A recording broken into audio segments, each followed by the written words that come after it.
ॐ अज्ञानतिमिरान्धस्य ज्ञानाञ्जनशलाकया चक्षुरुन्मिलितं येन तस्मै श्रीगुरवे नमः।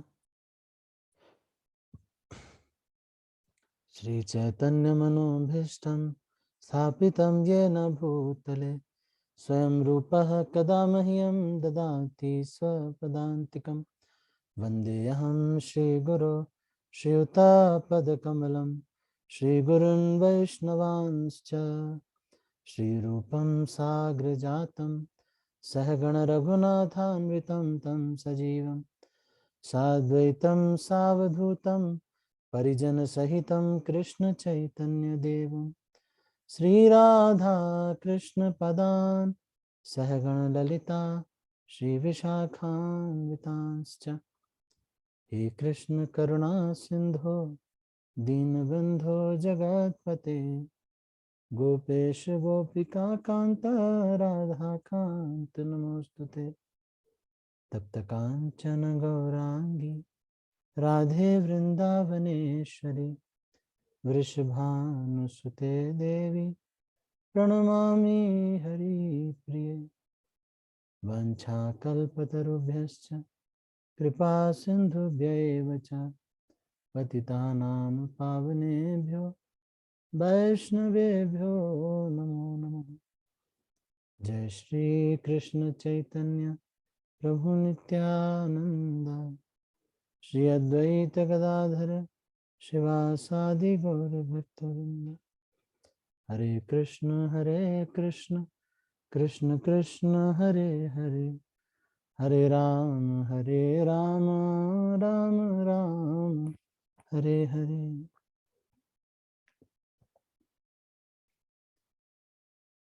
ग्रंथराज श्री चैतन्य चरितामृत से हम प्रतिदिन पाठ कर रहे हैं। हम श्रृंखला में श्री चैतन्य चरितामृत के मध्य लीला के 11वें अध्याय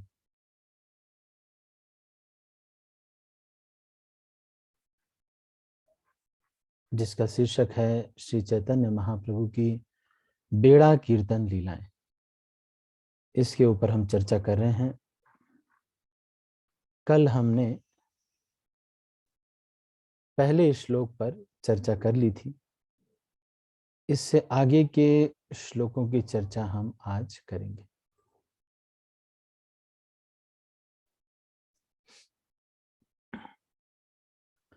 तो आप इसको ध्यान से देखिएगा।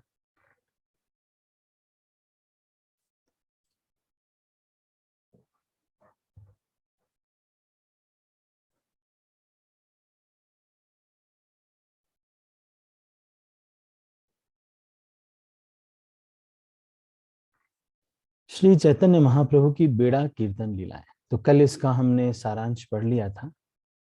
और पहला श्लोक, अति उत्तंडम तांडवम गौरचंद्र कुर्वन् भक्तैः श्री जगन्नाथ गेहे नाना भावालंकृतांग स्वधाम्ना चक्रे विश्वम प्रेम वन्या निमग्ना।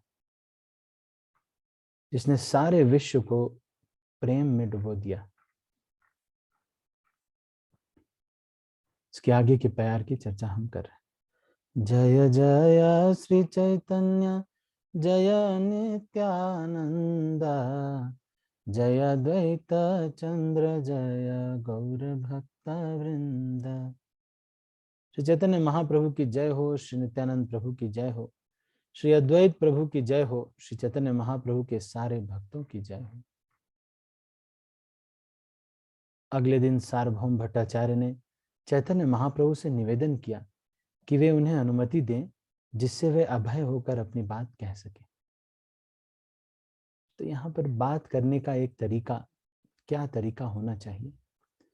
जब भी हम कोई बात कहें जिसमें हमें लगता है कि ये अनुचित हो सकती है, तब फिर हमको अवश्य ये बोलना चाहिए कि हरे कृष्णा प्रभु जी या महाराज जी, हो सकता है कि मेरी बात गलत हो, तो इसलिए आप हमें क्षमा कर दीजिएगा। इस तरह से बोल करके ही प्रश्न करना चाहिए। तो ये एक एटिकेट है जो कि जिस मर्यादा को सार्वभौम भट्टाचार्य पालन कर रहे हैं। अगले दिन सार्वभौम भट्टाचार्य ने चैतन्य महाप्रभु से निवेदन किया कि वे उन्हें अनुमति दें, प्लीज गिव मी परमिशन, जिससे वे अभय होकर अपनी बात कह सके।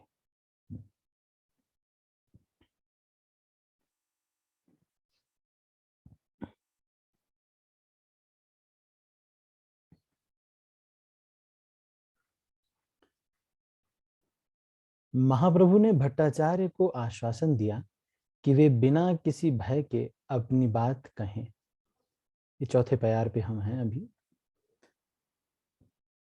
किंतु साथ में यह भी कहा कि यदि उनकी बात उपयुक्त होगी तभी वे स्वीकारेंगे, अन्यथा अस्वीकार कर देंगे। तो अब चैतन्य महाप्रभु एक लीडर के भी एटिकेट बता रहे हैं, क्योंकि एक व्यक्ति ने जब ये बोल दिया किसी ने कि ये अगर गड़बड़ हो तो आप क्षमा करिएगा, इसका मतलब कि कुछ अनुचित कहने वाला है, तो मना करेंगे तो बुरा न लगे, इसलिए चैतन्य महाप्रभु भी ये कह रहे हैं। क्या कह रहे हैं? यह भी कहा यदि उनकी बात उपयुक्त होगी तभी वे स्वीकारेंगे, अन्यथा अस्वीकार कर देंगे। सार्वभौम भट्टाचार्य ने कहा, प्रताप रुद्र राय नाम का एक राजा है, वह आपसे मिलने के लिए अत्यंत उत्सुक है और आपकी अनुमति चाहता है। इस प्रस्ताव को सुनते ही श्री चैतन्य महाप्रभु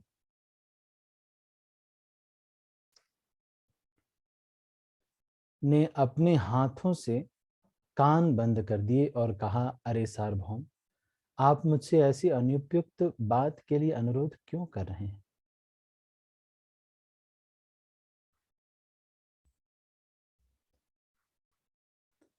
मैं सन्यासी हूं, इसलिए मेरे लिए किसी राजा से मिलना उसी तरह घातक है जिस तरह किसी स्त्री से मिलना। इन दोनों से मिलना विषपान करने के तुल्य है। उसके बाद ये श्लोक जो है आता है, बहुत महत्वपूर्ण श्लोक है, श्री चैतन्य चंद्रोदय नाटक से ये लिया गया है।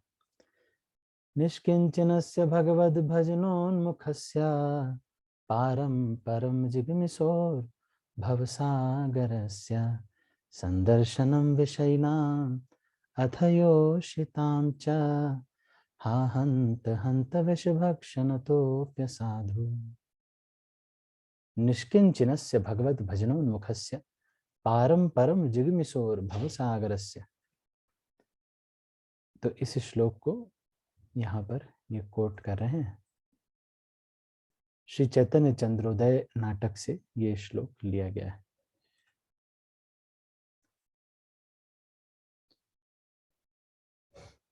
अत्यधिक शोक प्रकट करते हुए महाप्रभु ने सार्वभौम भट्टाचार्य को बतलाया, हाय, जो व्यक्ति भवसागर को पार करना चाहता है और बिना किसी भौतिक हेतु के भगवान की दिव्य प्रेममयी सेवा में लगना चाहता है, उसके लिए इंद्रिय तृप्ति में लगे भौतिकतावादी अथवा ऐसी ही रुचि रखने वाले स्त्री को देखना जानबूझकर विष खाने से भी अधिक निंदनीय है।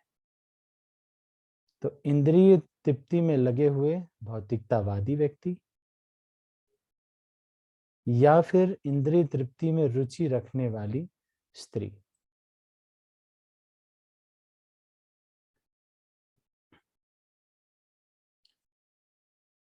इन दोनों को ही देखना, क्योंकि जो इंद्रिय तृप्ति में रुचि रखने वाला भौतिकतावादी होगा, उसको जब हम देखेंगे तो हमारे अंदर इच्छाएं जागृत होंगी। मैंने आपको एक कहानी सुनाई थी एक बार एक ब्रह्मचारी थे, वो अपने गुरु के आश्रम में रहते थे। एक दिन ऐसे हुआ कि एक राजा वहां से गुजर रहे थे। राजा के साथ उसका राजकुमार भी था। वो राजा वो जो मुनि कुमार था, ब्रह्मचारी था, उसकी राजकुमार से दोस्ती हो गई। लेकिन जो राजकुमार था एक दिन उसको अपने महल में ले गया। वहां महल में सारे चकाचौंध को देखता, बहुत इम्प्रेस हो गया। और फिर देखते देखते देखते ही देखते उसके साथ खेलने लगा। और राजकुमार से वो ब्रह्मचारी की बहुत अच्छी दोस्ती हो गई।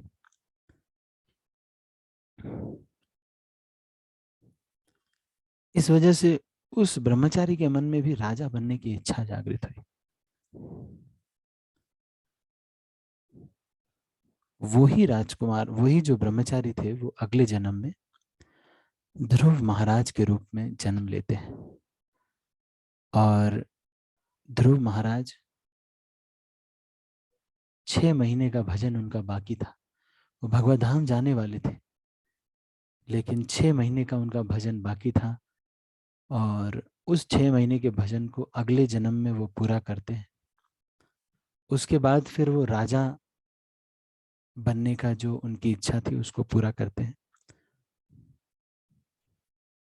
और फिर भगवान के धाम जाते हैं। तो ध्रुव महाराज की ये कथा है। यहाँ पर इस चीज को ये कह रहे हैं कि इंद्रिय तृप्ति में लगे भौतिकतावादी से भी बहुत नहीं मिलना चाहिए। जो बहुत इम्प्रेस्ड हैं, भौतिकतावादी हैं, दुनिया में भोग करना चाहते हैं, ऐसे व्यक्तियों से बहुत ज्यादा मिलने से, बार बार उनसे मिल रहे हैं, तो उनके अगर बड़े बड़े बाल हैं तो कुछ दिन में हमारे भी बड़े बड़े बाल हो जाएंगे। मैं जब इंजीनियरिंग कॉलेज में पढ़ता था तो एक फैशन सा चला था कि शर्ट पहनो, जीन्स पहनो, और उसके बाद एक शर्ट के एक साइड को इन कर लो, एक साइड को बाहर लटका के रखो। मैं तो ऐसा करता नहीं था, लेकिन देखते देखते देखते देखते कुछ दिन में वैसे मैं भी वैसा ही हो गया। एक शर्ट को अंदर रखो, एक शर्ट को बाहर रखो। इस संग का इतना प्रभाव पड़ता है। कौन सी वस्तु का हम संग कर रहे हैं, किस चीज का संग कर रहे हैं, कैसी चीजों को देख रहे हैं, ये इतना प्रभावशाली है कि आप इसमें अगर कचरा डालेंगे तो कचरा इसमें फिर आएगा ही आएगा। इसलिए असत संग त्याग यही वैष्णव आचार।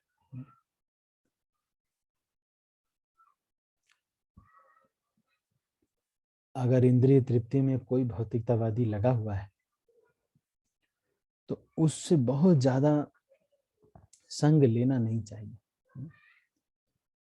या फिर ऐसी कोई स्त्री है या पुरुष है, स्त्रियों के लिए पुरुष, पुरुष के लिए स्त्री, जिनकी रुचि है, इस तरह के भोग वृत्ति है, उनका संग करने पर बार बार ये हमारे अंदर भी ये प्रवृत्ति कुछ दिन में आ जाएगी।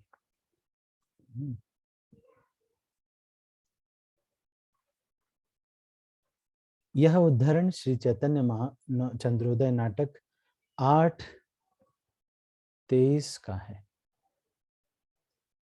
ये चैतन्य चंद्रोदय नाटक से लिया गया है। इस प्रकार श्री चैतन्य महाप्रभु एक सन्यासी के लिए सिद्धांतों की स्थापना करते हैं जो आध्यात्मिक प्रगति करने के लिए भौतिक संसार का त्याग करता है। आध्यात्मिक प्रगति करने के लिए भौतिक संसार का त्याग करता है। आध्यात्मिक प्रगति जादूगरी के लिए नहीं, अपितु भौतिक जगत पार करके वैकुंठ जाने के लिए होती है। तो ये जो स्पिरिचुअल लाइफ में आगे बढ़ना है, ये इसलिए नहीं आगे बढ़ना है कि आगे चल के एक बहुत बड़ा चमत्कार कर देंगे हम, या कोई जादूगर के जैसे हम हो जाएंगे। जैसे कई लोग ये सोचते हैं कि जब फ्यूचर टेलर होने चाहिए, आगे की चीजें भी बता दें। आध्यात्मिक प्रगति जादूगरी के लिए नहीं है। Spiritual progress is not for magic tricks. जैसे कि कई बार ऐसे होता है, कुछ लोग ये उदाहरण भी देते हैं कि वो प्रभु जी को तो पहले से ही पता चल गया था, या कुछ ऐसा, कुछ इस तरह के चमत्कारिक ट्रिक की वजह से नहीं हम आ, आध्यात्मिक उन्नति इसको नहीं कहते।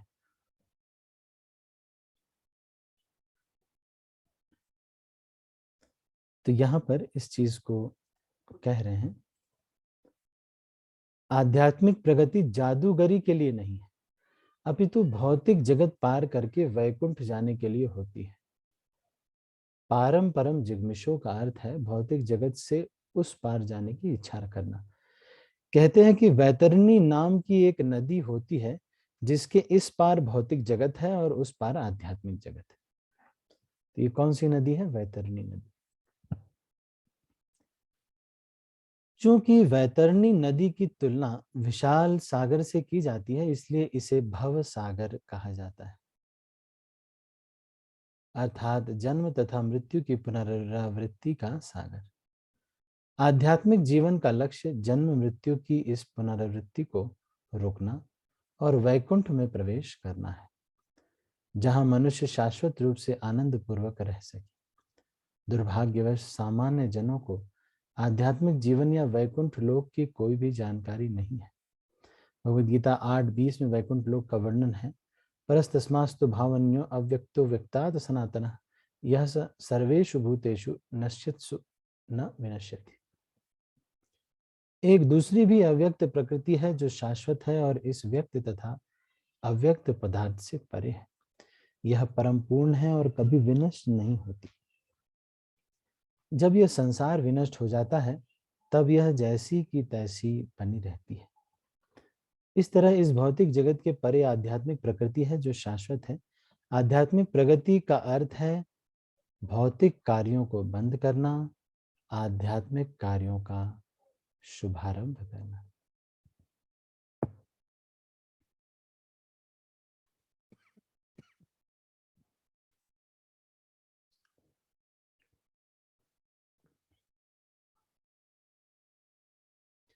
यही विधि भक्ति योग है। भौतिक जगत में इंद्रिय तृप्ति का साधन मुख्यतः स्त्री है, अतः जो आध्यात्मिक जीवन में गंभीरता से रुचि रखता हो उसे स्त्री से पूर्ण रूपेण बचना चाहिए। सन्यासी को भौतिक लाभ के लिए किसी भी पुरुष या स्त्री से नहीं मिलना चाहिए। साथ ही भौतिकतावादी पुरुषों तथा स्त्रियों से बातें करना भी घातक होता है। इनकी तुलना विष पीने से की गई है। श्री चैतन्य महाप्रभु इस बात पर अत्यंत कठोर थे, इसलिए उन्होंने राजा पुत्राप रुद्रदेव से भेंट करने से मना कर दिया, क्योंकि वह राजनीतिक तथा आर्थिक मामलों में सदैव व्यस्त रहता था। महाप्रभु ने सार्वभौम भट्टाचार्य जैसे अपने मित्र तथा भक्त के अनुरोध को भी ठुकराकर राजा से मिलना अस्वीकार कर दिया। सार्वभौम भट्टाचार्य ने उत्तर दिया, हे प्रभु, आपने जो कुछ कहा है वह सही है, किंतु यह राजा कोई सामान्य राजा नहीं है। यह जगन्नाथ जी का महान भक्त तथा सेवक है। श्री चैतन्य महाप्रभु ने कहा, यह सच है कि राजा महान भक्त है, फिर भी उसे विषैला सांप ही समझना होगा। इसी प्रकार स्त्री चाहे काठ की ही क्यों न हो, उसके रूप को स्पर्श करने मात्र से मनुष्य विचलित हो उठता है। श्री चाणक्य पंडित ने अपनी नैतिक शिक्षाओं में कहा है, त्यज दुर्जन संसर्ग भ्यज साधु समागम। इसका अर्थ यह है कि मनुष्य को भौतिकतावादी लोगों की संगति त्याग देनी चाहिए और आध्यात्मिक दृष्टि से उन्नत लोगों की संगति करनी चाहिए। भौतिकतावादी व्यक्ति कितना ही योग्य क्यों न हो, वह विषैले सर्प से अधिक अच्छा नहीं है। हर व्यक्ति जानता है कि सांप भयानक तथा विषैला होता है और तब इसका फन मड़ियों से अलंकृत होता है। तब भी यह कम विषैला या कम घातक नहीं होता। इसीलिए भौतिकतावादी व्यक्ति कितना ही योग्य क्यों न हो, वह मणियों से अलंकृत सर्प से अधिक अच्छा नहीं है। अतएव ऐसे भौतिकतावादी व्यक्तियों के साथ व्यवहार करते समय सावधान रहना चाहिए, जिस प्रकार की मणियुक्त सर्प से सावधान रहना चाहिए। स्त्री चाहे काठ की हो या पत्थर की, सजाने पर वह आकर्षक बन जाती है। उसके स्पर्श मात्र से मनुष्य कामुक हो जाता है। अतएव मनुष्य को अपने मन पर विश्वास नहीं करना चाहिए, क्योंकि वह इतना चंचल होता है कि वह किसी भी क्षण अपने शत्रुओं के वशीभूत हो सकता है।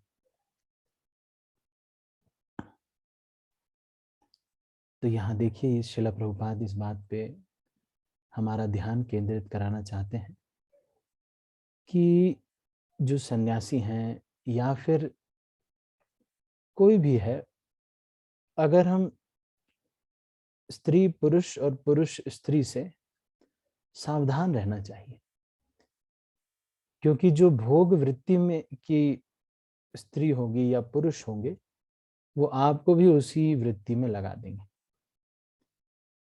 इसलिए बहुत फ्रीली इसको नहीं मिक्स करना चाहिए। श्रील प्रभुपाद ये कहा करते थे कि the only problem with my disciples is they are not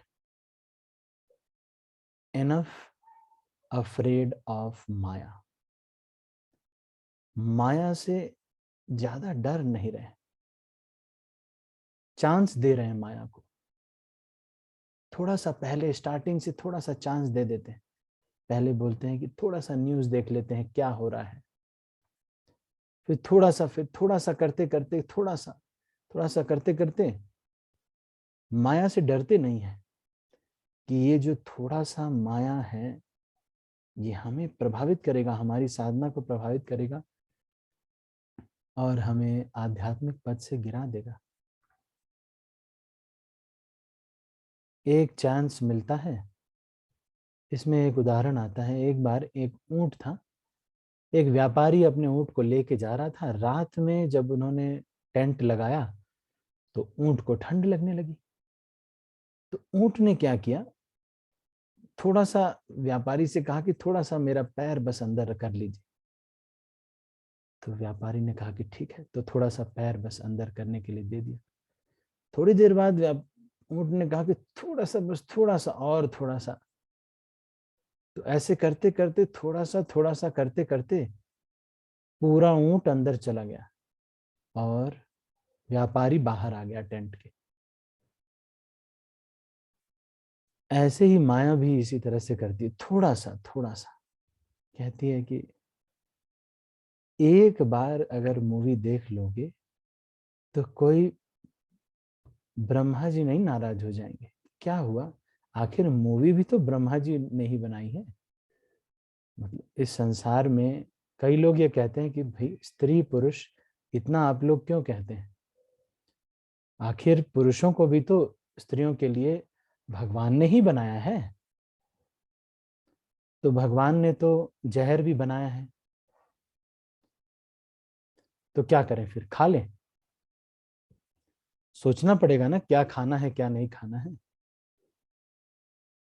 शराब भी बनाया, भांग धतूरा भी बनाया है भगवान ने, तो उसके लिए तो सोचते हैं। तो ये कहते हैं कि नेचुरल है, कहते हैं स्त्री पुरुष नेचुरल है प्रभु जी। तो अगर नेचुरल है तो फिर चाइल्ड बर्थ भी नेचुरल है। तो इस चीज को हमको समझना चाहिए।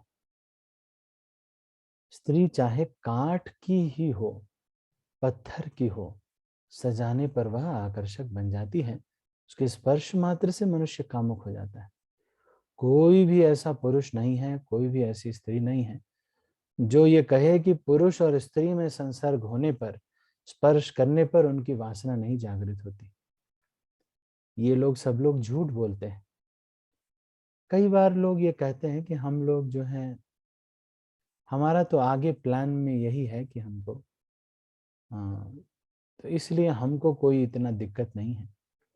लेकिन इस तरह से करना ठीक नहीं है। यहाँ पर मनुष्य को अपने मन पर विश्वास नहीं करना चाहिए। बस काम से काम रखना चाहिए, जितनी आवश्यक हो उतना करना चाहिए। और ये मन इतना चंचल है कि किसी भी क्षण ये वशीभूत कर सकता है। मन के साथ सर्वदा 6 शत्रु लगे रहते हैं। तो ये 6 शत्रु हमेशा मन के साथ लगे रहते हैं।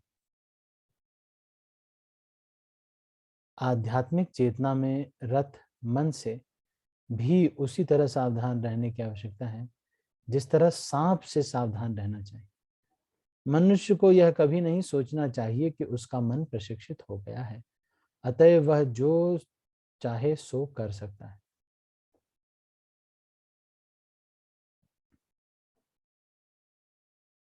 कोई स्त्री पुरुष है, पति पत्नी नहीं है। मैंने तो यहां तक देखा है, पति पत्नी की बातें कभी लंबी नहीं होती है। ज्यादातर मैंने देखा है, अगर पति पत्नी आपस में जब बात करते हैं तो मैंने देखा है कि बस पत्नी फोन करती है, हरे कृष्णा, ओ हरे कृष्णा प्रभु जी, वो पालक लेते आइएगा, गोभी और टमाटर, और और थोड़ा सा एक गरम मसाले का पैकेट लेते आइए, एमडीएच का। हाँ, बस बात खत्म। और अगर फालतू बात करनी होगी ना, तब फिर देखो, दूसरे कोई पराये पुरुष से बात करनी होगी तो खूब लंबी बातें होती। अपनी पत्नी से कभी भी लंबी बातें नहीं होती। क्यों, ऐसा क्यों है? क्योंकि ये जो है माया की एक ट्रिक है, इसलिए इसको चांस नहीं देना चाहिए। स्त्री पुरुष को आपस में कभी भी कैजुअल बातें नहीं करनी चाहिए। आवश्यक है, बहुत आवश्यक है तो बात करना चाहिए, और बहुत ही आवश्यक में भी अगर गुरु आदेश करें या कोई प्रतिनिधि हैं तब उनके लिए करना चाहिए, अन्यथा हमको इसके बहुत सावधान रहना चाहिए। स्मरण करना, खेलना एक दूसरे के साथ, कई बार ये हो जाता है कि खेलने लगते हैं, है ना? नहीं, ये भी खेलना भी बहुत अच्छा नहीं। तो ये यहाँ पर ये बता रहे हैं, मनुष्य को कभी भी यह नहीं सोचना चाहिए कि अब उसका मन प्रशिक्षित हो गया, अब तो मैं सीनियर डिवोटी हो गया हूं तो अब मैं चांस ले सकता हूं। ऐसी कोई बात नहीं है। और या फिर कोई ये सोचे कि हो गया, बहुत साल हो गए तो अब हो, कोई दिक्कत नहीं है। आध्यात्मिक जीवन में रुचि रखने वाले व्यक्ति को अपने मन को सदैव भगवान की सेवा में लगाए रखना चाहिए, जिससे मन के साथ लगे हुए उसके शत्रु दमित हो जाएं। तो आप देखेंगे कि ये काम वासना ऐसी चीज है कि इसको थोड़ा सा चांस देने पर क्रोध, मद, मोह, मात्सर्य, भय, ये स्वतः ही व्यक्ति के अंदर आ जाते हैं। अगर किसी की वासना नियंत्रण में है तो क्रोध, मद, मोह, मात्सर्य, बाकी जो है लोभ इत्यादि, ये सब ज्यादा नहीं आते हैं। इसलिए ये काम को नियंत्रण करना सबसे ज्यादा आवश्यक है। आध्यात्मिक जीवन में रुचि रखने वाले व्यक्ति को अपने मन को सदैव भगवान की सेवा में लगाए रखना चाहिए। तो दिन भर का शेड्यूल भक्तों का फिक्स होना चाहिए कि ये करना है, ये करना है, जिससे मन के साथ लगे हुए उसके शत्रु दमित हो जाए। यदि मन हर क्षण कृष्ण भावनामृत में नहीं लगा रहेगा तो वह शत्रुओं के वश में हो सकता है। एक बार एक छोटा सा बच्चा था, वो छोटे से बच्चे को वो टोपी पहन के जा रहा था वृंदावन में, तो तब तक तो एक बंदर आया और वो टोपी को लेके चला गया। अब सब लोग परेशान बंदर को देख रहे हैं कि टोपी दे दे, टोपी दे दे, टोपी दे दे, लेकिन बंदर टोपी कैसे देगा? तो फिर बंदर को जब फ्रूटी देते हैं तो वो टोपी दे देता है। इसी तरह से इस मन को भी नियंत्रण करने के लिए इसको फ्रूटी देना पड़ेगा।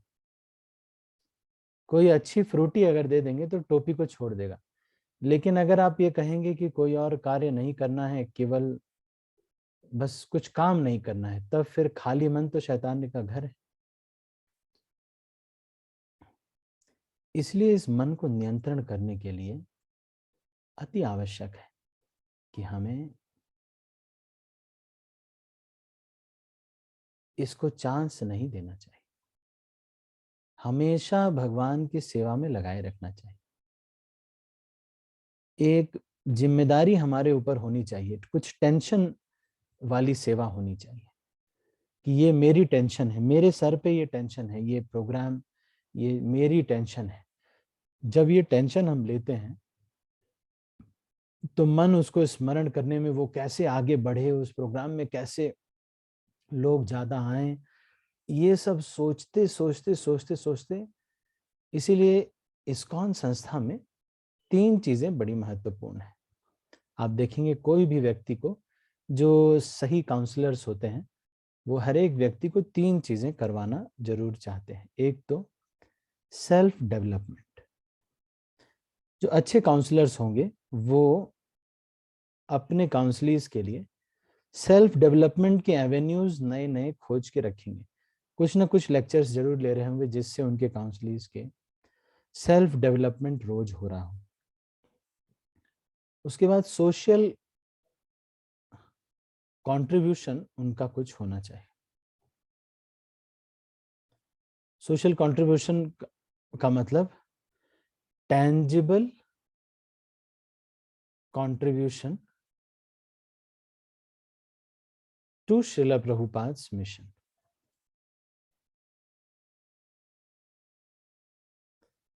जैसे कि कोई भक्त कोई भी तरह से टेंजिबल कोई कंट्रीब्यूशन कर सकते हैं। मतलब श्रीला प्रभुपाद को जाके अगर हम कहें कि श्रीला प्रभुपाद, अगर प्रभुपाद हमसे पूछें कि आप क्या कर रहे हो, तो हम ये बता सकें कि श्रीला प्रभुपाद हम ये कर रहे हैं आपकी संस्था में, ये हमारा एक सेंटर है, इसको हम अभी रन कर रहे हैं और इसको हम कर रहे हैं, या ये हम कार्य कर रहे हैं, प्रयास कर रहे हैं। इस तरह का एक सोशल कंट्रीब्यूशन या tangible contribution to Srila Prabhupada mission होना भी चाहिए। उसके बाद लविंग रिलेशनशिप्स होना चाहिए। लविंग रिलेशनशिप्स का मतलब है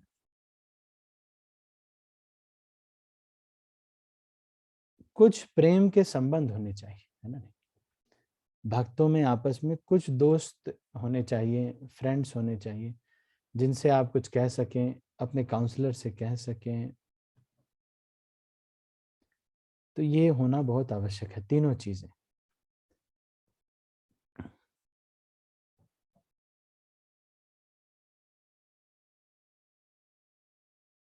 तो यहां पर इस चीज को देखिए, कह रहे हैं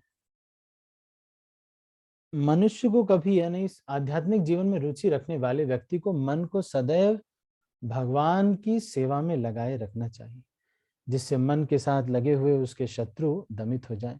यदि मन हर क्षण भगवान कृष्ण भावना में नहीं लगा रहेगा तो वह शत्रुओं के वश में हो सकता है। इस तरह हम मन के शिकार बन सकते हैं। हरे कृष्ण मंत्र का जप करने से मन कृष्ण के चरण कमलों में निरंतर लगा रहता है, जिससे मन के शत्रुओं को आक्रमण करने का अवसर नहीं मिल पाता। अच्छा, आप में से कितने भक्त ऐसे हैं जो 16 माला के बाद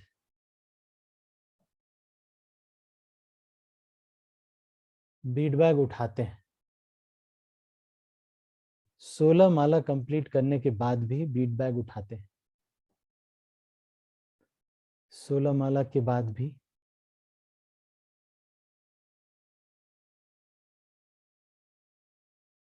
जब भी आपको खाली समय रहता है आप सोचते हैं चलो माला कर लो? ऐसा कौन कौन भक्त है? देखो, तो बाकी जो भक्त हैं उनको दीपक प्रभु, लता मोरे माता जी, पूरन सिंह प्रभु, पुष्टि रूपा माता जी, पुष्टि रूपा माता जी तो करते होंगे, शंकर मोहन प्रभु, कोटा पूरा कर लेना, 16 माला कर लिया, जय हो, धन्य है भाई हो, चलो हो गई 16 माला, आज का कोटा पूरा हुआ और बस अब दुख टला।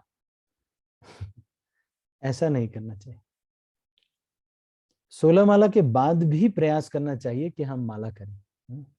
हरिनाम जो है अधिक से अधिक करने का प्रयास करना चाहिए। जब आपको समझ में नहीं आ रहा कि कोई कार्य नहीं है तो फिर माला लेकर के बैठ जाना चाहिए।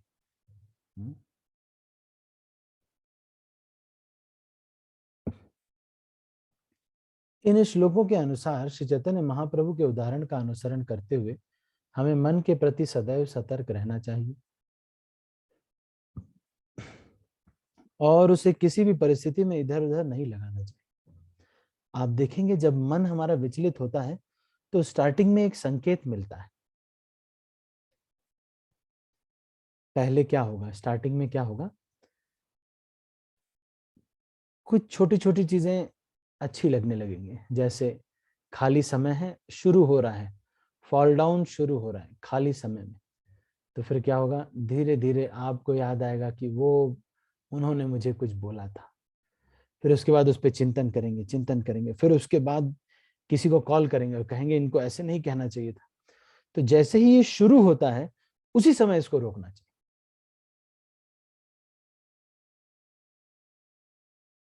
स्टार्टिंग में ही इसको रोकना बहुत आवश्यक है।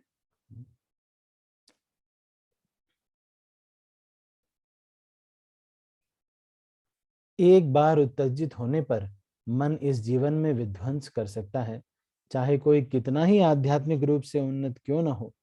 मन विशेषतया भौतिकतावादी पुरुषों तथा स्त्रियों की संगति से उत्तेजित होता है। तो आप कोई उदाहरण बता सकते हैं इसका? कोई बहुत आध्यात्मिक रूप से बहुत उन्नत था लेकिन उसका भी पतन हो गया, या वो भी इस तरह से माया से प्रभावित हो गया। हाँ, बस एक भक्त, बाकी भक्तों को नहीं, किसी को एग्जाम्पल नहीं पता है।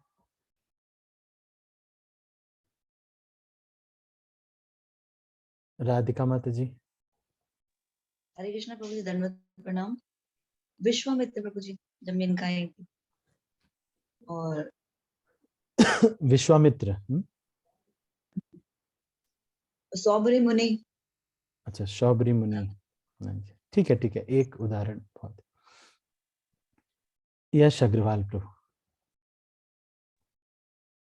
हरे कृष्ण प्रभु जी, दंडवत प्रणाम। धन्यवाद, प्रणाम। प्रभु जी आवाज आ रही है? हाँ हाँ। प्रभु जी, नारद मुनि जी का उदाहरण आ सकता है क्या इसमें?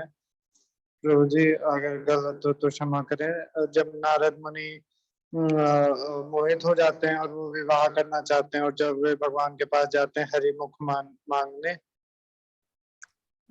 तो वो वाला उदाहरण। प्रभु जी हरे कृष्ण प्रभु जी, दंडवत प्रणाम। तो नारद मुनि एक बार जो है भगवान से प्रार्थना करते हैं कि आपकी माया मुझे दिखाइए, अपनी माया को। तो भगवान कहते हैं कि नारद मुनि तुम ब्रह्मचारी हो, जाने दो, काहे रिस्क ले रहे हो। लेकिन नारद मुनि मानते नहीं है, बार बार रिक्वेस्ट करते हैं। तो भगवान कहते हैं अच्छा ठीक है नारद मुनि, जाके मेरे लिए एक गिलास पानी लेके आओ। तो नारद मुनि पानी लेने के लिए जाते हैं और बस दुनिया वहां पे बदल जाती है। पानी लेने के लिए एक स्त्री भी वहां पर आई रहती है, उसको देख के बहुत मुग्ध हो जाते हैं। और उसके बाद फिर जो है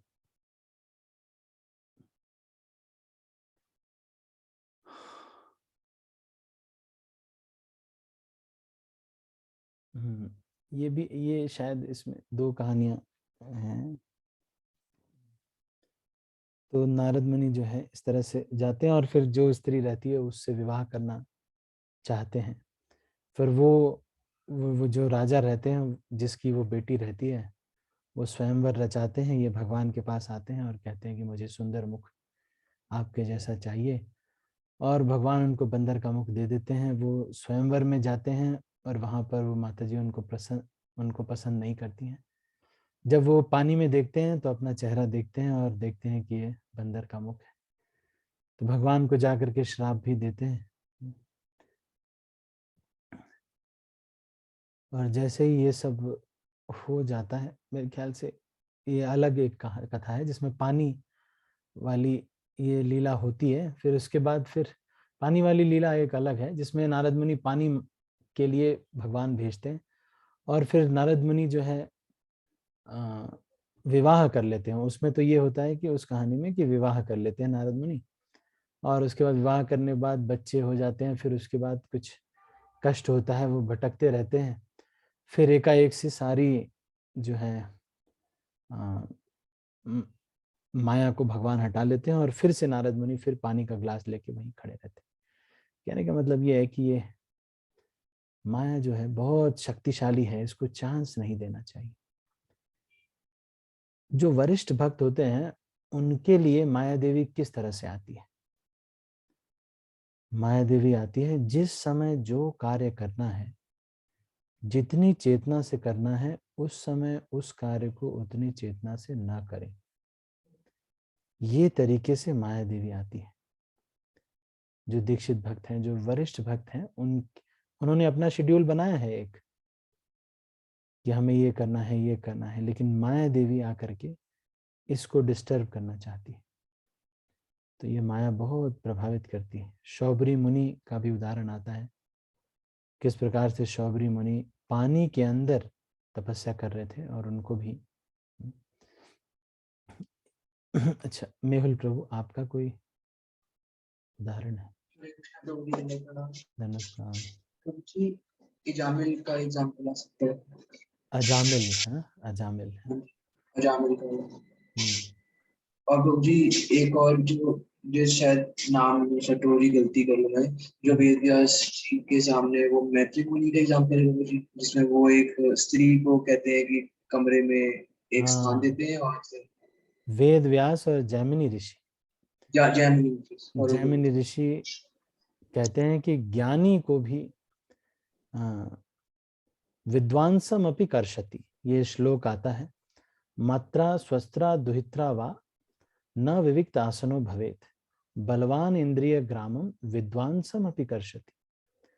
कहते हैं कि ये जो एक काम वासना है इतनी शक्तिशाली है कि अपनी माता के संग भी एक बिस्तर पे नहीं शयन करना चाहिए।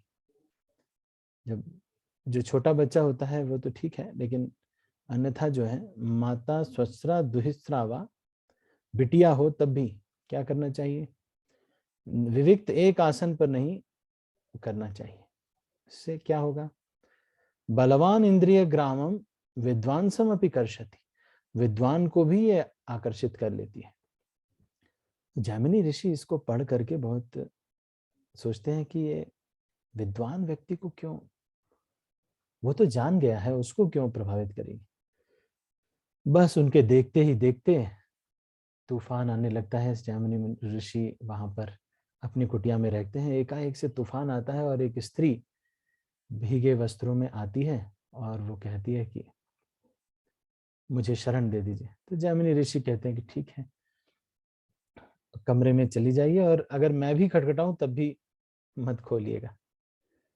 लेकिन जब जैमिनी ऋषि, थोड़ा रात्रि होती है और तूफान बढ़ जाता है, तो जैमिनी ऋषि को वासना प्रभावित करती है और वो जाते हैं उनके पास, जा करके स्त्री से बोलते हैं कि दरवाजा खोलो।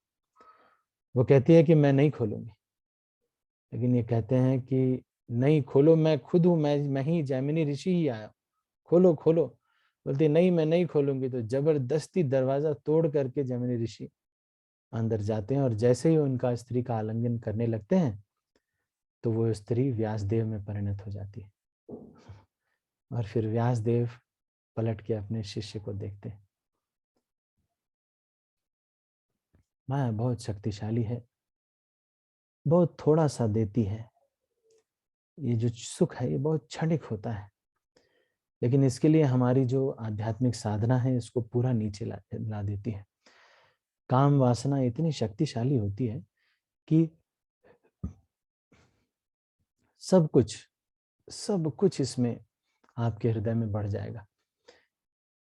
वासना बढ़ने से जलन भी बढ़ जाएगी, सब कुछ बढ़ जाएगा। पावनी ज्योति माता जी, आपका भी कोई विचार है? हरे कृष्ण प्रभु। धन्यवाद। जी दुर्वासा मुनि जो अम्बरीश महाराज के प्रति जो अपराध थे उनका भी पतन हुआ था ना, दुर्वासा मुनि हाँ, दुर्वासा मुनि भी।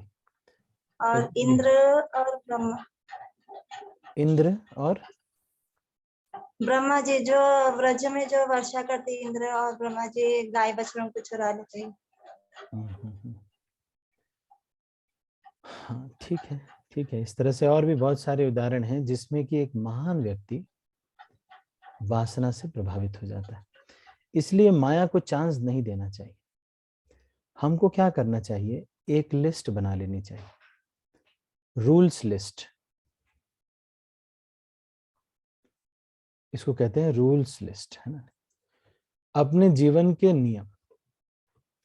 रूल नंबर 1, जिन जिन चीजों से आपको लगता है कि मेरे जीवन में ये भक्ति के विरुद्ध कार्य हो रहे हैं, है ना, नहीं, और भक्ति के विरुद्ध और क्या क्या ऐसे कार्य हैं जो भक्ति के विरुद्ध मैं कर रहा हूं, और क्या क्या ऐसे कार्य हैं जो भक्ति के अनुकूल मैं कर रहा हूं।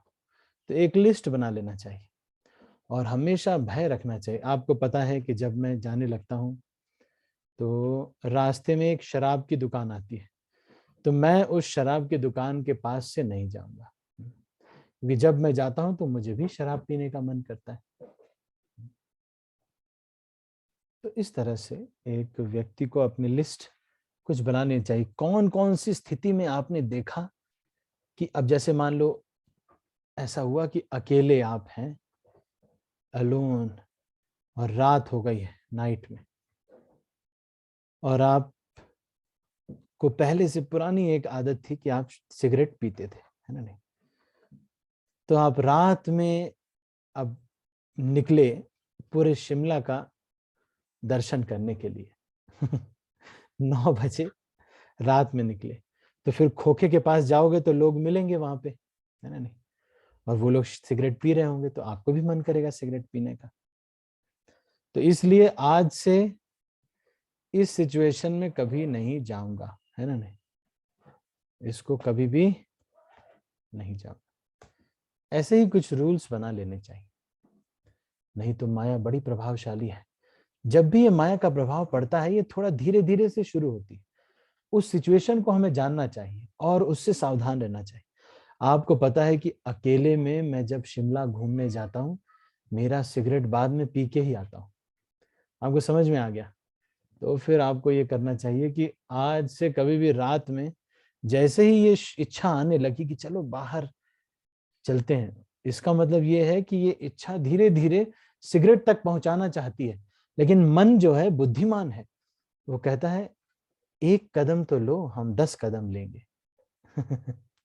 मन ऐसे कहता है। आपको पहले बोलता है कि पहले इसको देखो, सिगरेट पीने का पहला स्टेप क्या है, आप घर से बाहर तो निकलो। तो बाहर निकलने का लॉजिक वो बताएगा, क्या कहेगा कि देखो मौसम शिमला का बड़ा अच्छा हो गया है, सब जगह गर्मी पड़ रही है, यहाँ पर ठंड बढ़ रही है, थोड़ा चल के देख के आओ, फ्रेश एयर लेके आओ। फिर आप जाते हैं, फ्रेश एयर लेने के लिए जाते हैं, फिर सारी दुकानें बंद हैं। आपको पता है कि नीचे वाले रास्ते में सिगरेट की दुकान नहीं पड़ेगी और ऊपर वाले रास्ते में सिगरेट की दुकान पड़ेगी। तो मन ये लॉजिक देगा, वैसे देखो ऐसा है, नीचे वाले रास्ते में तो तुम हमेशा जाते रहते हो, कभी नया ऊपर वाले रास्ते में भी जाओ, ऐसे लॉजिक देगा। फिर आप कहेंगे चलो अच्छा ठीक है, ऊपर वाले में मैं चला जाता हूँ। फिर ऊपर वाले में जाएंगे, फिर वो खोखे के पास जा करके मन ये कहेगा कि यहाँ पे फ्रेश बहुत एयर है, तो एक बार सांस तो लो यहाँ पर। तो आप कहेंगे अच्छा चलो, फ्रेश एयर वहां पे आप लेने लगे। फिर ये कहेगा अब ये लोग पी ही रहे हैं तो एक सिगरेट से कोई तुम्हारा दिक्कत नहीं हो जाएगी। जब तुम एक समय था तुम 6 सिगरेट रोज पीते थे, आज 1 सिगरेट से तुम्हारा क्या हो जाएगा, कोई देख थोड़ी रहा है। वो प्रभु जी भी तो जो लेक्चर देने वाले हैं वो तो ऑनलाइन लेक्चर देते हैं, कौन सा वो अभी आ गए हैं यहाँ पर, कोई वीडियो रिकॉर्डिंग थोड़ी कर रहे हैं। अरे चुपके से 1 सिगरेट लिया, कोने में जाके पी लिया, कौन देख रहा है, और फिर आपने पी लिया। ऐसे मन जो है हमें चीटिंग करता है। पहले स्टेप की लॉजिक देगा, फिर दूसरे स्टेप के लॉजिक देगा, फिर तीसरे स्टेप के लॉजिक देगा, और लॉजिक भी ऐसे एकदम वैष्णवों वाले। जैसे कोई किसी की स्त्री पुरुष से आ सकती है, तो वो कहेगा कि देखो ऐसा है, तुम्हें एक सेवा मिली है, अब जब तुम्हें सेवा मिली है तो तुम्हें बात नहीं करना पड़ेगा, माता जी से बात करना पड़ेगा कि नहीं, तुम्हें सेवा मिली है ना। तो मन कहेगा हाँ ठीक है। उसके बाद फिर पहले तो सेवा थी, कुछ था तो उसके लिए बात करते थे। उसके बाद ये हुआ कि चलो भाई, मैंने सोचा कि ठीक तो है ना, सब तबीयत वगैरह ठीक है, बस थोड़ा हाल चाल लेने के लिए मैंने फोन किया। अच्छा हाल चाल, ओके ओके। सारे प्रभु जी लोगों का आप हाल चाल नहीं लेते हैं, माताओं का बहुत हाल चाल ले रहे हैं। अच्छा, ऐसे देखो अभी माता जी प्रभु जी और प्रभु जी माता जी दोनों को एक दूसरे से सावधान रहना चाहिए। मैं इसका मतलब ये नहीं कह रहा कि जो अगर कोई आवश्यकता है तो इसको व्यक्त करना चाहिए, कोई जरूरी चीज है तो जरूर करना चाहिए, और इसको जो है बहुत गंभीरता से लेना चाहिए। मन जो है बहुत चंचल है, ये एक स्टेप लेने को बोलता है, फिर अगले लॉजिक देता है, फिर कहता है कि देखो कोई इतना तो नहीं है। जैसे मान लो आपको पता है कि अगर मैं रात में लेट सोऊंगा तो मेरी साधना खराब होगी, लेकिन मन ये कहेगा कि लेकिन देखो कभी कभी तो तुम 11 बजे भी सो करके उठ जाते हो भाई, 3 बजे हैं, तुम इतने महान हो कि तुम 10:40 कभी कभी तो 11:30 तक भी सोए हो तो भी 2:30 बजे उठ गए हो, कितने महान हो तुम। इसलिए आज फिर से तुम वो 11 11:30 वाला शेड्यूल फॉलो कर लो, समझे कि नहीं। और 11:30 बजे तक जरा देखो तो सही यूट्यूब में क्या ज्ञान दे रहे हैं लोग, आखिर कुछ तो मेहनत कर रहे हैं लोग। तो अगर तुमको समसामयिक चीजें पता नहीं होंगी तो कैसे चलेगा, है ना। आखिर पता तो होना चाहिए दुनिया के बारे में। तो आप कहेंगे कि अरे नहीं यूट्यूब देखने से फिर प्रॉब्लम होती है, बोलते भाई मन कहेगा कि यूट्यूब ये नहीं देखना है, रामायण देखना है, रामायण। यूट्यूब में रामायण, कुछ मनोरंजन भी तो चाहिए, हमेशा लेक्चर ही सुनते रहोगे क्या, कुछ मनोरंजन भी तो करना है। इसलिए रामायण देख लो। फिर पहले रामायण, उसके बाद रामायण के कैरेक्टर, फिर रामायण के कैरेक्टर कहाँ गए, रामायण के कैरेक्टर कपिल शर्मा शो में आए, फिर कपिल शर्मा शो, उसके बाद कपिल शर्मा शो में जो भी कैरेक्टर आए फिर उनकी मूवी, और इस तरह से हमारा पतन हो जाता है। और मन सारे के लॉजिक देता है, सबके अच्छे लॉजिक देता है। देखो कितना आवश्यक है थोड़ा सा न्यूज देखना। तुम तो समाज में रह रहे हो, ये लोग तो ब्रह्मचारी लोग हैं, इनका क्या, दुनिया से तो कुछ लेना देना है नहीं। हम लोग तो समाज में रह रहे हैं ना, गृहस्थ आश्रम में है, हम लोगों को पता होना चाहिए कौन प्रधानमंत्री है, कौन। तो ये सब पता कैसे रहेगा, जब तुम न्यूज देखोगे 3-4 घंटे, तभी तो। International society for news consciousness, फिर उसके बाद न्यूज देखेंगे, फिर उसके बाद न्यूज के कैरेक्टर, फिर उसके बाद न्यूज सुनाने वाली माता जी फिर उसके बाद न्यूज सुनाने वाले, ऐसे करके करके करके जरा देखे तो सही कि ये ठीक बोलती है कि नहीं बोलती। इसके बारे में जानते हैं कौन है ये अंजना ओम कश्यप, कौन है ये अंजना ओम कश्यप। अब अंजना ओम कश्यप के बारे में डिटेल, उसके बाद फिर और कौन कौन है न्यूज रिपोर्टर्स। अच्छा ये न्यूज रिपोर्टर थी, बाद में बॉलीवुड के हीरोइन बन गई, अच्छा फिर ये बॉलीवुड क्या है, फिर उसके बाद और चलो एक और मूवी देख के आ गए, बस। ऐसे मन लॉजिक देता है, इसको सावधान रहना चाहिए।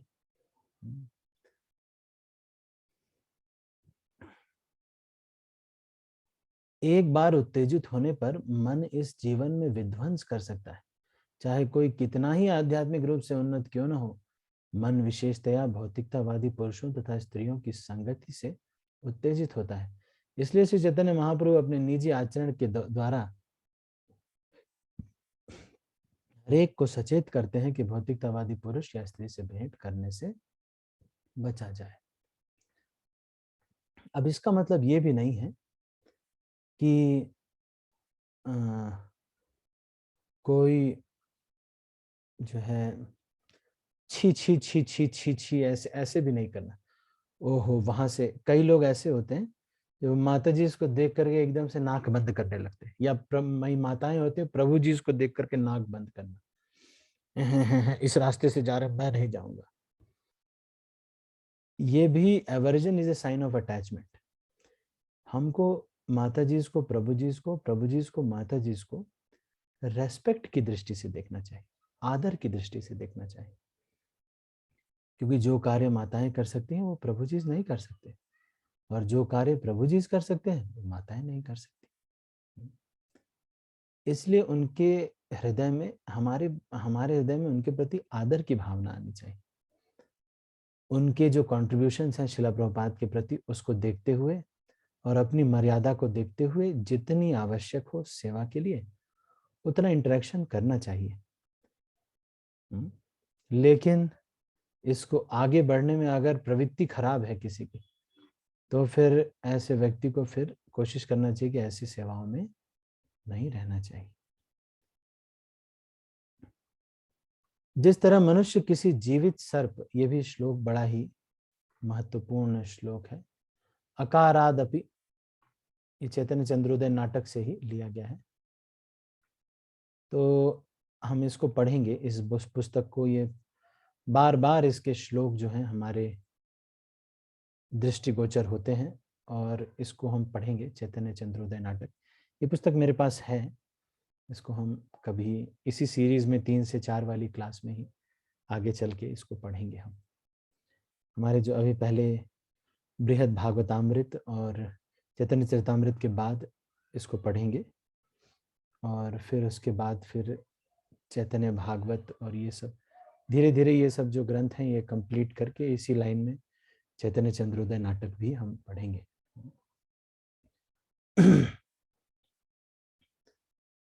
अकारादपि भेतव्यम स्त्रीणाम विषयिणामपि यथा हेर मनसः शोभस तथा तस्या कृतेरपि।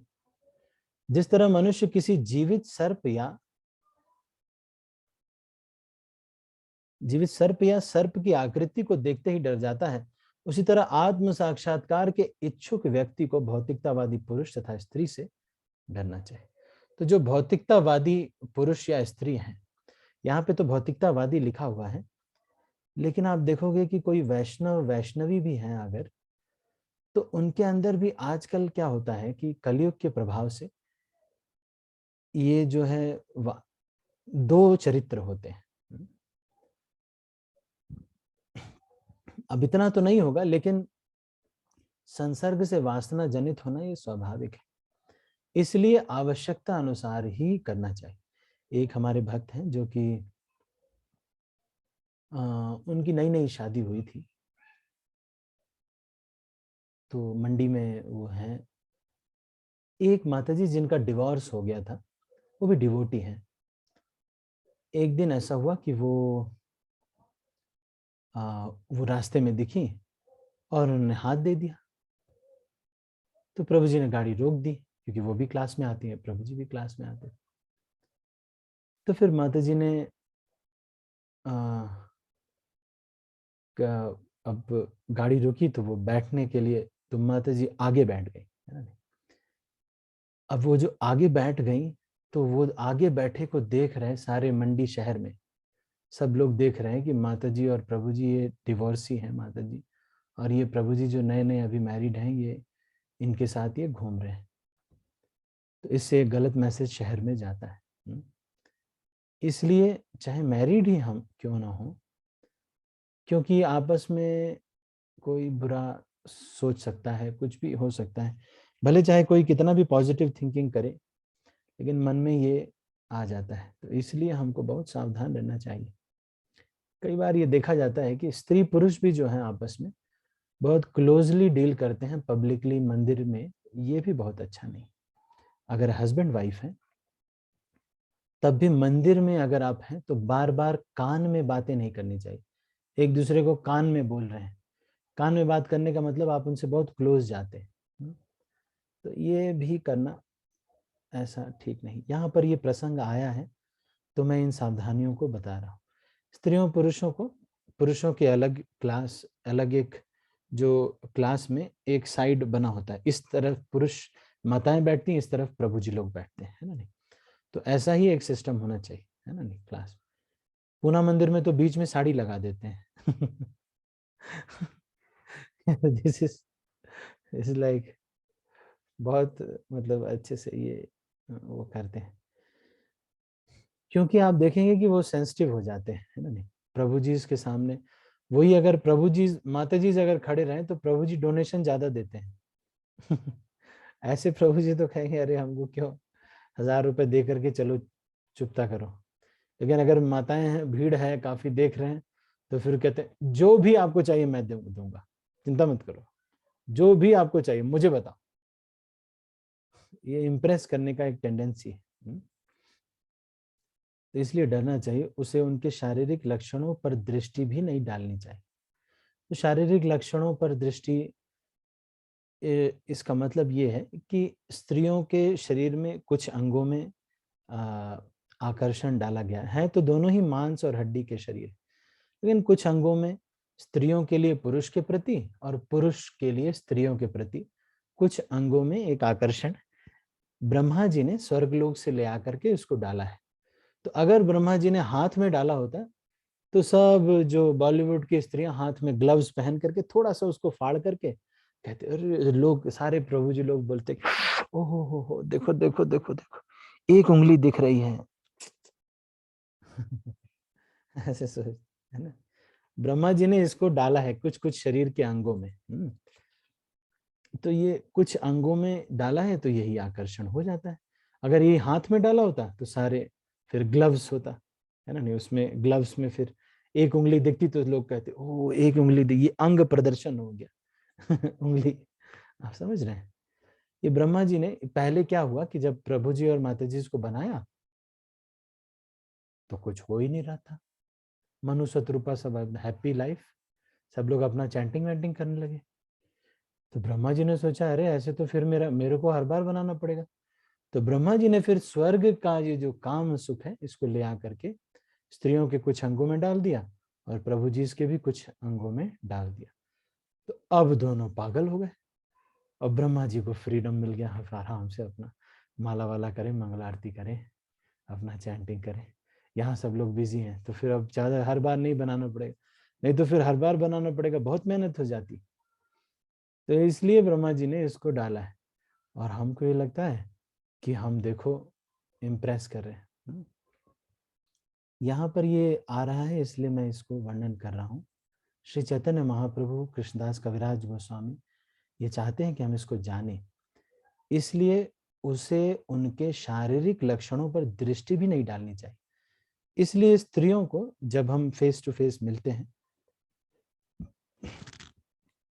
तो कोशिश यही करना चाहिए कि काम से काम नीचे देख करके बातें करें। इस मैनर को आप देखेंगे तो अगर आप किसी की वाइफ से भी बात कर रहे हैं ना तो ये मैनर देख करके वो समझ जाएंगे। लेकिन आंखों में आंखें डाल करके बातें करना ठीक नहीं होता है, नीचे देख करके बातें करना ठीक रहता है। ये सब कुछ मर्यादाएं हैं, ये पहले लोग पालन करते थे, अब तो नहीं होता है। कभी कभी सेवाओं के लिए कुछ कोई और अगर कुछ कर रहा है तो उसका अवलोकन नहीं करना चाहिए, हमें अपना ही देखना चाहिए कि हम इस तरह से कर रहे हैं या नहीं। हे भट्टाचार्य, यदि आप इसी तरह मुझसे कहते रहोगे तो आप मुझे पुनः यहाँ कभी नहीं देखेंगे, अतः आप कभी भी ऐसा निवेदन अपने मुख से न करना। सार्वभौम डर कर अपने घर वापस चले गए और इस विषय पर मनन करने लगे। उसी समय महाराज प्रतापरुद्र जगन्नाथपुरी अर्थात पुरुषोत्तम पधारे और वे अपने मंत्रियों, सचिवों, सैनिकों, अधिकारियों समेत जगन्नाथ मंदिर का दर्शन करने गए। ऐसा प्रतीत होता है कि महाराज प्रतापरुद्र अपनी राजधानी कटक में रहते थे। बाद में तो ये राजधानी कटक में रहते थे, बाद में उन्होंने अपनी राजधानी जगन्नाथपुरी से कुछ मील दूर खुर्दा रोड में स्थानांतरित कर ली। जब राजा प्रतापरुद्र जगन्नाथपुरी लौटे तब रामानंद राय भी उनके साथ आए। वे तुरंत हर्षपूर्वक चैतन्य महाप्रभु से मिलने गए। श्री चैतन्य महाप्रभु से मिलकर रामानंद राय ने उन्हें नमस्कार किया। महाप्रभु ने उनका आलिंगन किया और दोनों प्रेम वश आकर रोने लगे। श्री रामानंद राय के साथ श्री चैतन्य महाप्रभु के घनिष्ठ व्यवहार को देखकर सारे भक्त अचंभित हो गए। रामानंद राय ने कहा, मैंने राजा प्रताप रुद्र को आपके आदेश से अवगत करा दिया है कि वे मुझे नौकरी से मुक्त कर दें। तो रामानंद राय गवर्नर थे, लेकिन महाप्रभु ने कहा कि क्यों ये गवर्नर कर रहे हो, तुम आओ मेरे साथ भक्ति करने के लिए। तो इन्होंने नौकरी छोड़ दी और राजा प्रताप रुद्र देव ने इनको फुल सैलरी देने का कहा कि आपको फुल सैलरी मिलेगी, आपको केवल चैंटिंग, हियरिंग, रीडिंग, साधना करनी है, सैलरी फुल मिलेगी। यही वाली नौकरी खोजनी चाहिए हमको, जिसमें पूरी सैलरी मिले और हमको कुछ भी ना करना पड़े और दिन भर बस साधना करो, भक्तों की सेवा करो, यही करो। राजा ने प्रसन्न होकर मुझे इन भौतिक कार्यों से मुक्त कर दिया है। चैतन्य महाप्रभु ने रामानंद राय से अनुरोध किया था कि वे गवर्नर पद से अवकाश प्राप्त कर लें। फलतः महाप्रभु की इच्छा अनुसार रामानंद राय ने राजा के पास आवेदन भेज दिया था। राजा ने प्रसन्न होकर उन्हें कार्य मुक्त कर दिया। अतः रामानंद राय अपनी नौकरी से मुक्त होकर सरकारी पेंशन पाने लगे। मैंने उनसे कहा, हे राजन, अब मैं राजनीतिक कार्यों में नहीं लगा रहना चाहता। मेरी इच्छा केवल श्री चैतन्य महाप्रभु के चरण कमलों में रहने की है। कृपया मुझे अनुमति दें। जब मैंने ये प्रस्ताव रखा तो आपका नाम सुनते ही राजा अत्यधिक प्रसन्न हो गए। वे तुरंत अपने सिंहासन से उठे और मेरा आलिंगन कर लिया। हे प्रभु, ज्यों ही राजा ने आपका पवित्र नाम सुना, वे अत्यधिक भावविवल हो उठे। मेरा हाथ पकड़कर उन्होंने प्रेम के सारे लक्षणों को प्रदर्शित किया। राजा प्रताप रुद्रदेव भक्त हैं भगवान के। प्रेम के सारे लक्षणों को प्रकट किया। ज्यों ही उन्होंने मेरा निवेदन सुना, उन्होंने तुरंत बिना कटौती के मेरी अवकाश वृत्ति मंजूर कर दी, पेंशन मंजूर कर दी है ना, नहीं, बिना कटौती के। जितनी सैलरी मिलती थी उतनी ही। इस तरह राजा ने अवकाश वृत्ति के रूप में पूरा वेतन देने की अनुमति दी और मुझसे अनुनय किया कि मैं आपके चरण कमलों की सेवा निश्चिंत होकर करूं। तब महाराज प्रताप रुद्र ने विनीत होकर कहा, मैं अत्यंत पतित हूं और गर्हित हूं। मैं महाप्रभु का दर्शन पाने के लिए अयोग्य हूं। जो व्यक्ति उनकी सेवा में लगता है उसका जीवन सफल हो जाता है। राजा ने तब कहा, श्री चैतन्य महाप्रभु महाराज नंद के पुत्र कृष्ण हैं। वे अत्यंत कृपालु हैं और मैं आशा करता हूं कि वे मुझे अगले जन्म में अवश्य दर्शन देंगे। हे प्रभु, मैं सोचता हूं कि मुझ में महाराज प्रताप रुद्र के प्रेम का एक अंश भी नहीं है। तब श्री चैतन्य महाप्रभु ने कहा, हे रामानंद राय, आप कृष्ण के भक्तों में अग्रणी हो, अतएव जो आपसे प्रेम करता है वह निश्चित रूप से अत्यंत भाग्यशाली है।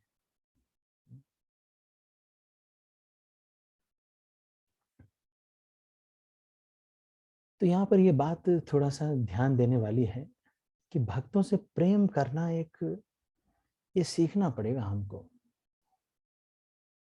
प्रेम करने से, प्रेम देने से प्रेम मिलता है।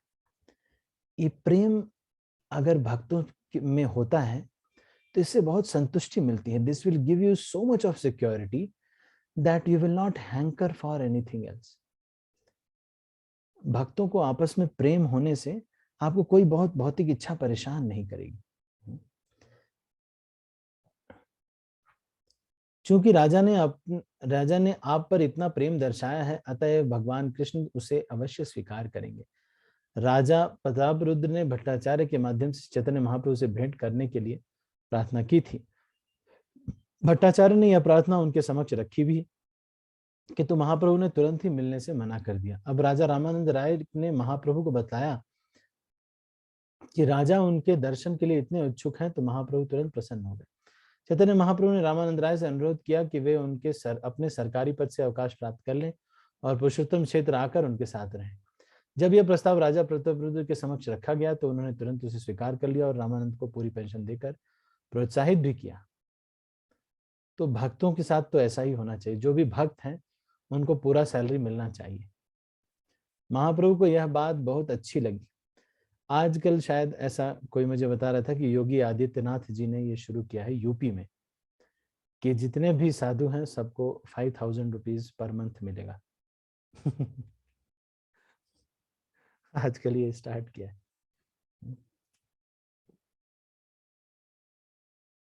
महाप्रभु को यह बात बहुत अच्छी लगी। इससे इस बात की पुष्टि होती है कि जब कोई भगवान के दास की सेवा करता है तो भगवान अधिक प्रसन्न होते हैं। तो आप कोई उदाहरण बता सकते हैं कि किसी ने भगवान के दास की सेवा की हो और भगवान उसके ऊपर प्रसन्न हो गए हो? ऐसा कोई उदाहरण? भगवान के किसी दास की सेवा की गई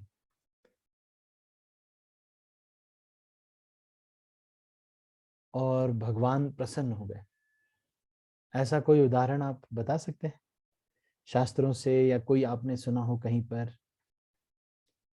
आपने सुना हो कि भगवान के किसी दास की सेवा की वजह से उनके ऊपर कृपा हुई या उनको भगवान की कृपा मिली? चलो, मेहुल प्रभु।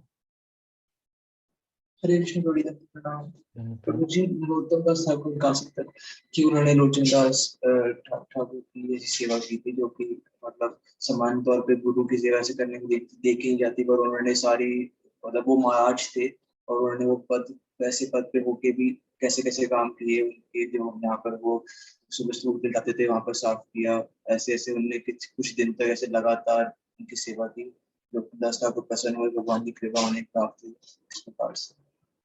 अच्छा, ऐसा कोई आप बता सकते हो? ये तो अच्छा है बताया आपने। ऐसा कोई बता सकते हो कि जिसके ऊपर कृपा ये इसके कारण से हुई? सेवा, भक्त की सेवा, उन्होंने विशेष रूप से भगवान की उतनी सेवा नहीं की, भक्त की ही सेवा की, लेकिन उसकी वजह से उनको कृपा मिली भगवान की। राधिका माता जी। हरे कृष्णा प्रभु जी, धन्यवाद प्रणाम। धन्यवाद प्रणाम।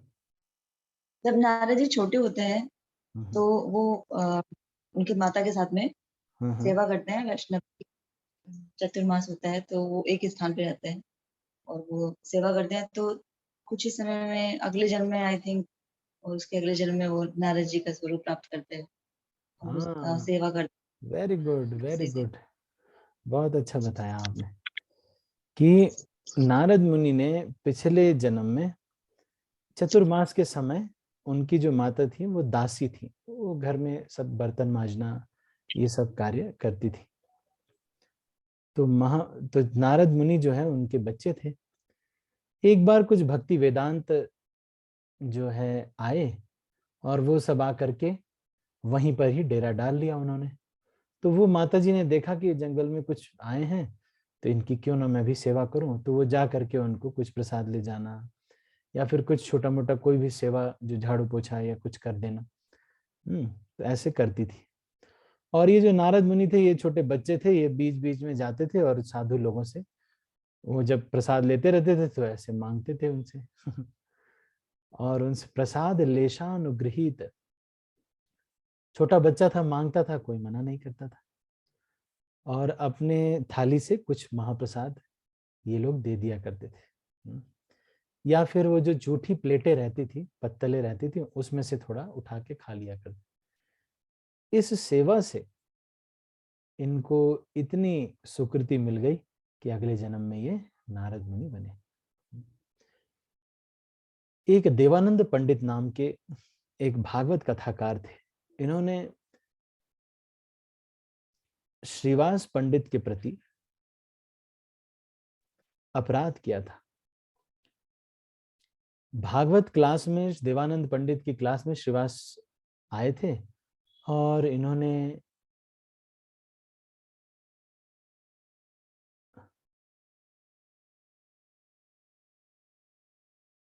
शायद श्रीवास पंडित नहीं, शायद गदाधर पंडित थे। तो इन्होंने क्या किया, भाव विभोर हो गए श्रीवास पंडित भागवत को सुन करके। लेकिन इन्होंने और इनके शिष्यों ने सोचा कि ये पागल हो गया है तो इसको उठा करके बाहर रख दो। तो उठा करके उनको बाहर रख दिया, तो ये अपराध कर दिया। लेकिन फिर देवानंद पंडित ने, जब वक्रेश्वर पंडित जो थे, वक्रेश्वर पंडित 72 घंटे लगातार नाचते थे, उनकी जब सेवा की तो देवानंद पंडित को चैतन्य महाप्रभु की कृपा प्राप्त हुई। इसी तरह से ईश्वरपुरी की सेवा करने से चैतन्य महाप्रभु उनके शिष्य के शिष्य बने।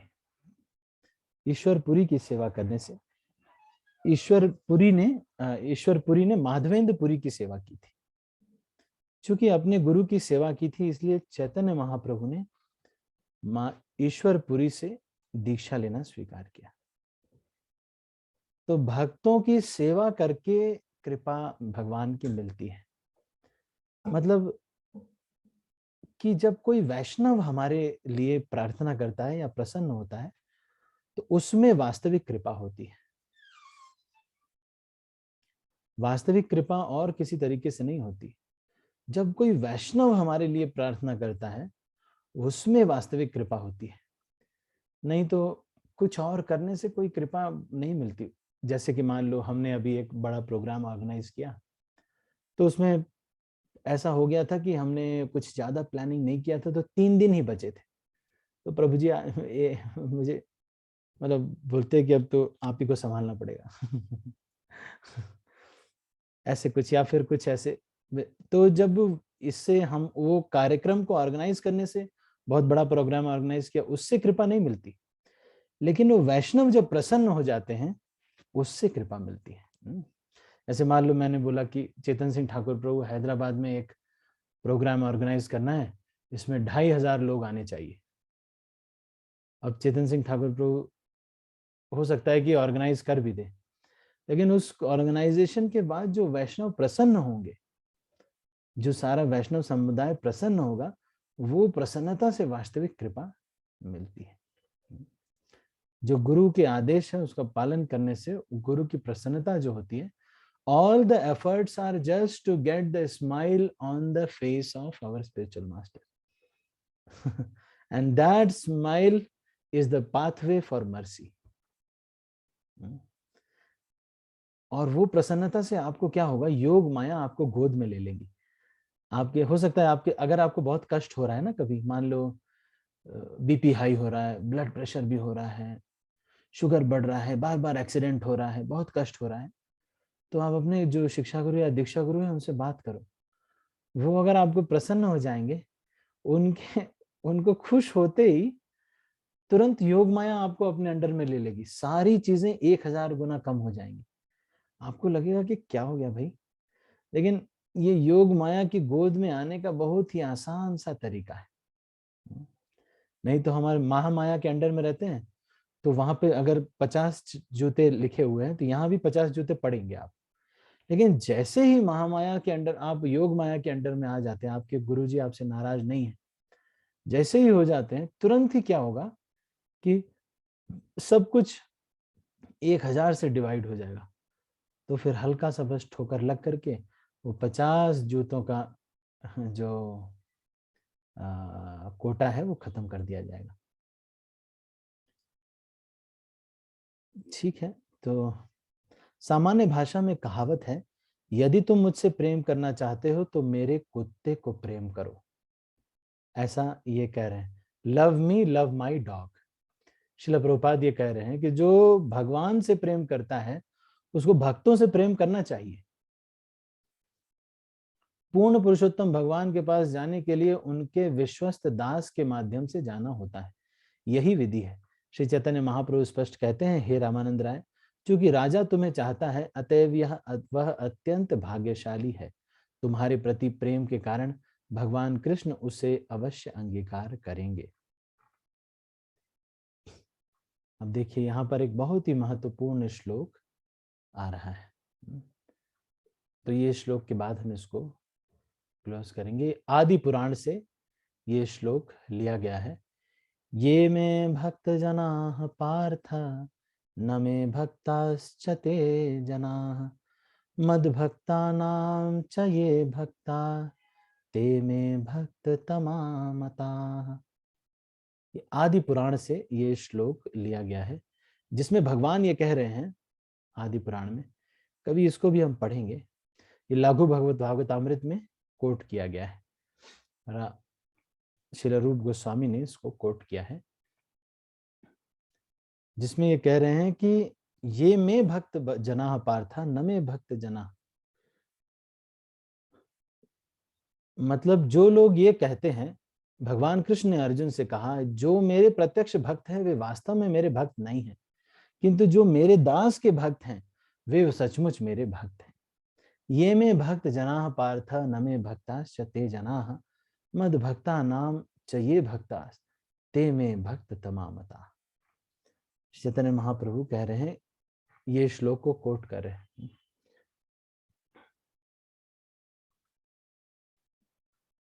इसके बाद ये श्लोक दूसरा बहुत ही महत्वपूर्ण श्लोक और भी एक आ रहा है। ये भी बहुत महत्वपूर्ण श्लोक है।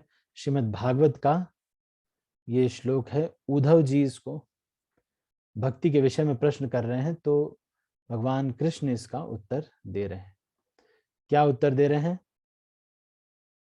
आदरः परिचर्यायां सर्वांगैर अभिवंदनम मद्भक्तप्योजाभ्यधिका सर्वभूतेषु मन्मतिः मदर्थेष्वंगचेष्टा च वचसा मद्गुणैरणम मय्यर्पणम च मनसः सर्वकाम विवर्जनम। मेरे भक्त बड़ी सतर्कता तथा आदर से मेरी सेवा करते हैं। वे अपने सारे अंगों से मुझे नमस्कार करते हैं। वे मेरे अन्य भक्तों की पूजा करते हैं और सारे जीवों को मुझसे संबंधित पाते हैं। वे मेरे लिए अपने शरीर की सारी शक्ति लगा देते हैं। वे मेरे गुणों तथा रूप की महिमा का बखान करने में अपनी वाणी का प्रयोग करते हैं। वे अपना मन भी मुझे अर्पित कर देते हैं और सारी भौतिक इच्छाओं को त्यागने की चेष्टा करते हैं। मेरे भक्तों के यही लक्षण है। ये श्लोक श्रीमद् भागवत में है और यहाँ पर देख रहे हैं मद भक्त पूजा अभ्यधिक, मतलब मेरी पूजा से भी श्रेष्ठ है अभ्यधिका, अति उच्च। मेरी पूजा से भी श्रेष्ठ है, मेरे भक्त से भी उच्च है मेरे भक्त की पूजा करना। ऐसा यहां पर बताते हैं।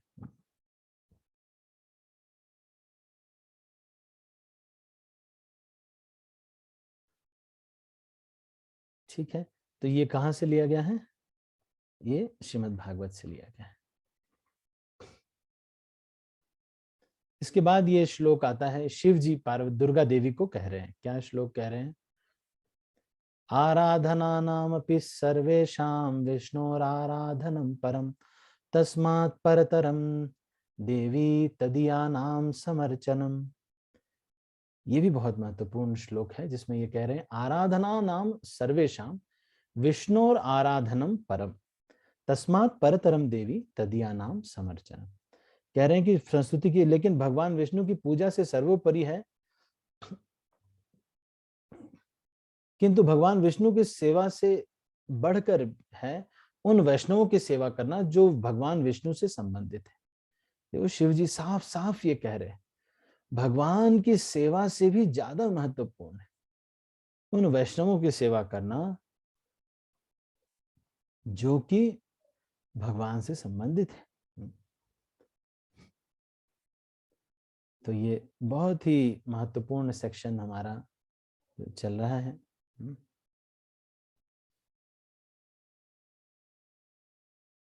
एक मिनट में ना, ठीक है। वेदों के 3 विभाग हैं, कर्मकांड, ज्ञान कांड, उपासना कांड। इनसे संबंधित कार्य होते हैं सकाम कर्म, अनुभवजन, तर्क वितर्क तथा पूजा। वेदों में विभिन्न देवताओं तथा भगवान विष्णु की पूजा के प्रश्नों का उत्तर दे रहे हैं। पूजा के लिए संस्तुतियां हैं। पद्म पुराण के इस श्लोक में शिव जी दुर्गा देवी के प्रश्नों का उत्तर दे रहे हैं। यह श्लोक लघु भागवतामृत में भी सम्मिलित है। विष्णु और आराधनम शब्द भगवान विष्णु या कृष्ण की पूजा का द्योतक है। इस तरह पूजा का सर्वोपरि रूप पूर्ण पुरुषोत्तम भगवान श्री कृष्ण की तुष्टि है। यह भी निष्कर्ष निकाला गया है कि भगवान कृष्ण के भक्त की पूजा करके भगवान विष्णु की अधिक अच्छी सेवा की जा सकती है। भक्त कई प्रकार के होते हैं, शांत रस, दास्य रस, साख्य, वात्सल्य, माधुर्य में अवस्थित भक्त। यद्यपि सारे रस दिव्य पद हैं किंतु माधुर्य रस सर्वोपरि रस है। इस तरह निष्कर्ष यह निकलता है कि माधुर्य रस में भगवान की भक्ति करने वाले भक्तों की पूजा सर्वोच्च आध्यात्मिक कृत्य है।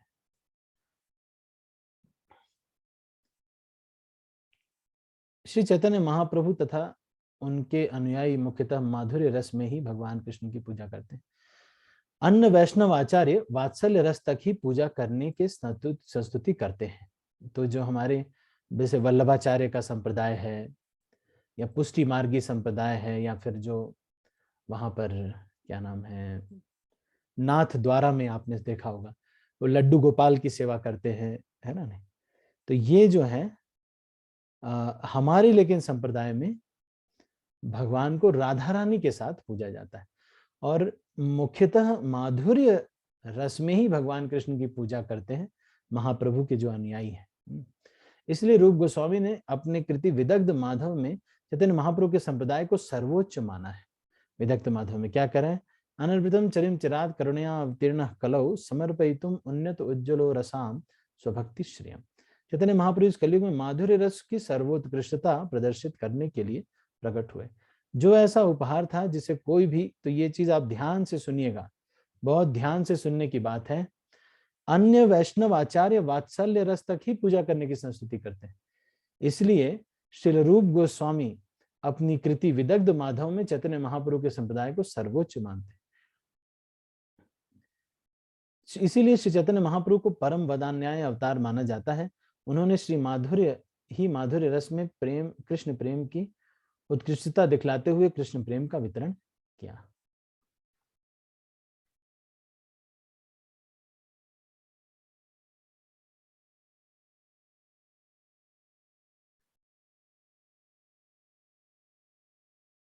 और ये भी बहुत महत्वपूर्ण श्लोक है। दुरापाहि अल्प तपसः सेवा वैकुंठ वर्त्मसु यत्रोपगीयते नित्यम देवदेवो जनार्दनः। ये बहुत महत्वपूर्ण श्लोक है। बस इस श्लोक को हम पढ़ करके फिर इसको हम करेंगे, क्लोज करेंगे।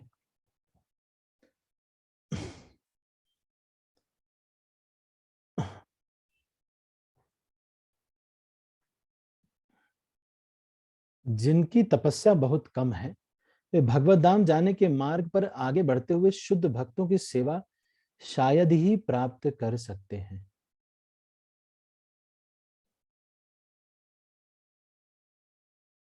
मतलब तपस्या जिसकी कम है, प्राप्त करने में अधिक, दुरापा ही अवश्य अल्प तपसा, क्योंकि जो तपस्वी कम होगा वो सेवा करके प्रसन्न नहीं कर पाएगा।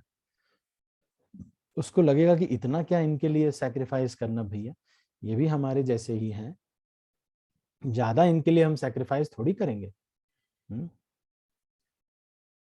तो यहाँ पे कह रहे हैं इसीलिए जिनकी तपस्या बहुत कम है वो भगवत धाम जाने के मार्ग पर आगे बढ़ते हुए शुद्ध भक्तों की सेवा शायद ही प्राप्त कर सकते हैं। आपने कितने लोगों ने वीडियो गेम खेला है? वीडियो गेम खेला है आप? मैं आपको एक चीज बताता हूँ। इस वीडियो गेम में ऐसे होता है, कई जगहों पर आपने देखा होगा, एक ऐसे, मैं कभी कभी बस में आता रहता हूँ तो मैं देखता हूँ, एक ऐसे ट्रैक बना होता है जिसमें एक जो है प्रभु जी होते हैं या छोटा बच्चा होता है, वो दौड़ता रहता है, दौड़ता रहता है, दौड़ता रहता है, और कुछ सिक्के होते हैं उसको इकट्ठा करता रहता है वो, है ना नहीं। एकाएक से एक बड़ा सा कोई चीज आता है, उसको वो टच करते ही वो मोटा हो जाता है। वैसे ही जो वैष्णव कृपा है या वैष्णव सेवा है या वैष्णव की धूली है, भक्त पद धूली यार भक्त पद जल भक्त भुक्त अवशेष यही 3 महाबल। तो ये बूस्टर डोज है। अभी एक एक सिक्का इकट्ठा कर रहे थे आप, सुबह माला कर रहे, सब कुछ कर रहे थे, एकाएक से वैष्णव सेवा आ गई तो एकदम बूस्टर डोज मिल जाता है। इसीलिए कभी यात्रा मिस नहीं करनी चाहिए। इसमें बूस्टर डोज। गेम खेला होगा अगर आपने तो पता, आप लोगों ने तो नहीं खेला होगा। मैंने देखा है, बस में कभी बगल में बैठे रहते तो मैंने देखा है बुढ़े बुढ़े लोग, इनके पास कोई चैंटिंग वेंटिंग तो माला वाला तो होती नहीं, ना गीता पढ़ना है, तो ये लोग क्या करते हैं, वही गेम खेलते हैं। इसमें एक लड़का रहता है, वो कूदता रहता है, भागता रहता है और सिक्का इकट्ठा करता रहता है। सिक्के बहुत सारे रहते हैं उसमें, करोड़ों अरबों रुपए इकट्ठा करता रहता है वर्चुअली, और वो इकट्ठा करके करके करके फिर एकाएक से बहुत बड़ा सा एक कोई चीज आता है, उस पे वो लड़ता है और वो बहुत मोटा हो जाता है। तो ये हमारा जो वैष्णव कृपा है ये वैसे ही है ना नहीं। ठीक है, तो हम इसको अभी आज यहीं पर, अच्छा इसके तात्पर्य को पढ़ना है। अच्छा, तो शुद्ध, लेकिन ये जो वैष्णव सेवा जिसकी तपस्या कम है उसको नहीं मिलती है। वैष्णव सेवा बहुत भाग्य से किसी को मिलती है। आगे बढ़ते शुद्ध भक्तों की सेवा शायद ही प्राप्त होती है। शुद्ध भक्त उन भगवान की महिमा के गायन में अपना 100% समय लगाते हैं जो देवताओं के स्वामी है और सारे जीवों के नियंता है। यह श्लोक श्रीमद् भागवत से लिया गया है। भगवान महान भगवत भक्त मैत्रेय ऋषि से वार्ता करते हुए विदुर ने इस श्लोक को कहा था। तो आज इस चर्चा को हम यहीं पर समाप्त करेंगे। आज हमने 32 श्लोक तक कर लिया। आज कल से हम 33वें प्यार की चर्चा करेंगे। अभी हम कुछ प्रश्न पूछेंगे तो आप लोग इसका उत्तर देने का प्रयास कीजिएगा। जो भक्त ध्यान पूर्वक सुन रहे हैं, अभी जाना नहीं है, इसमें आपका रिवीजन होगा। तो ये बहुत महत्वपूर्ण है, करोड़पति राउंड। इसमें आपको पता चलेगा कि क्या हमने पढ़ा, सही था कि नहीं था, हमने याद किया।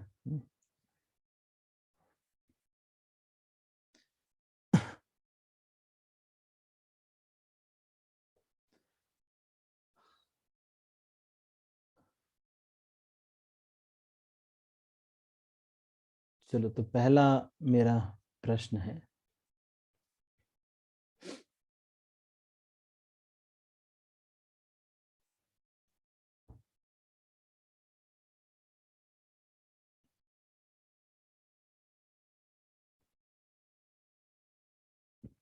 किसकी सेवा करने की वजह से राजा प्रताप रुद्र देव को चैतन्य महाप्रभु की कृपा मिली?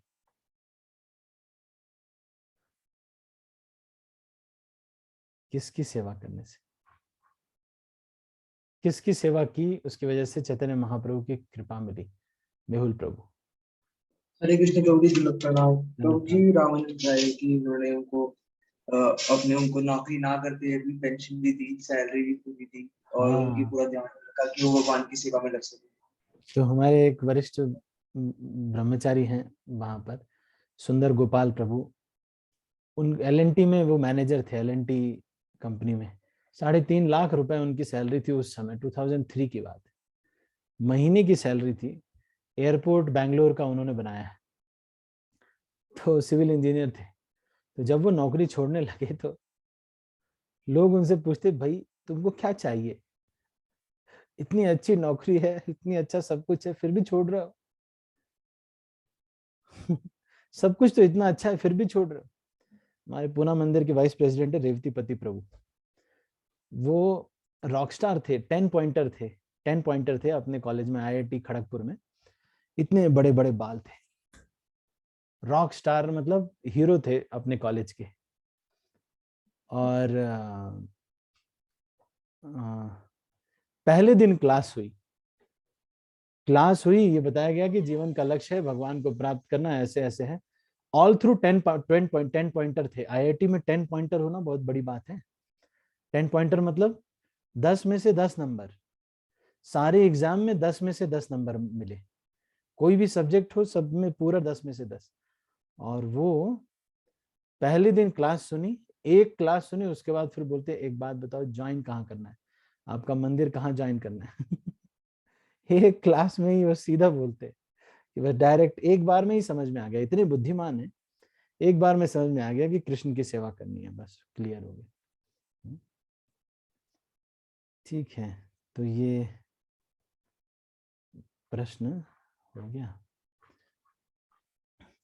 अच्छा, भगवान के भक्तों की सेवा किसको नहीं मिलती है, कौन बताएंगे?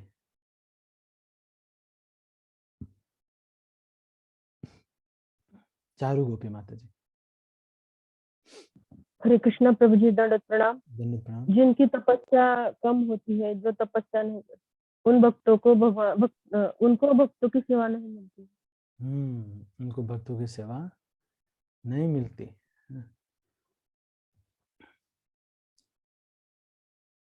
अच्छा, अगला प्रश्न है, हमारा जो चैतन्य महाप्रभु का वैष्णव संप्रदाय है, ये इन वैष्णव संप्रदायों में भी श्रेष्ठ क्यों माना जाता है?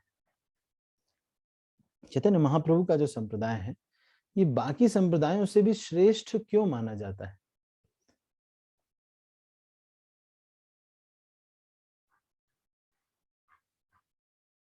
चैतन्य महाप्रभु का संप्रदाय बाकी सब संप्रदायों से भी श्रेष्ठ क्यों माना जाता है?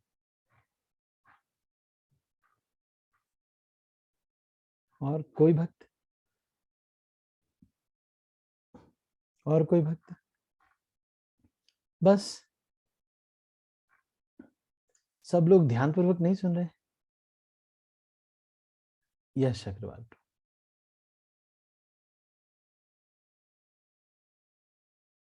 यश अग्रवाल प्रभु। हरे कृष्ण प्रभु जी, धन्यवाद प्रणाम। धन्यवाद प्रणाम। हरे कृष्ण प्रभु जी, इस कारण से हमारे संप्रदाय में माधुर्य रस को प्राथमिकता दी गई है, जबकि अगर हम अन्य संप्रदायों में देखें, जैसे कि पुष्टि मार्ग के संप्रदाय है, तो वे वात्सल्य रस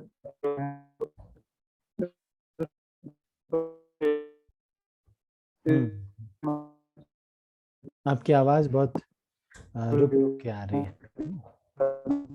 आप वहां पे नेटवर्क नहीं है, आपका म्यूट भी मैं नहीं कर पा रहा हूँ। हाँ ठीक है, कोई बात। राधिका माता जी आप बताएं। हरे कृष्ण प्रभु जी।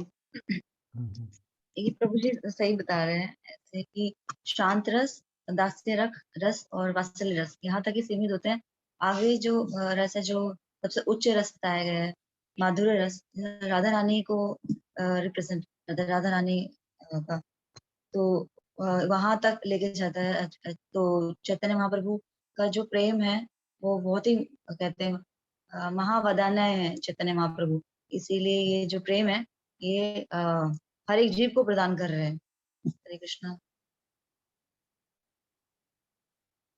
सबसे श्रेष्ठ है ये। ठीक है, बहुत अच्छा। तो अगला प्रश्न है, बहुत अच्छा बताया माता जी ने।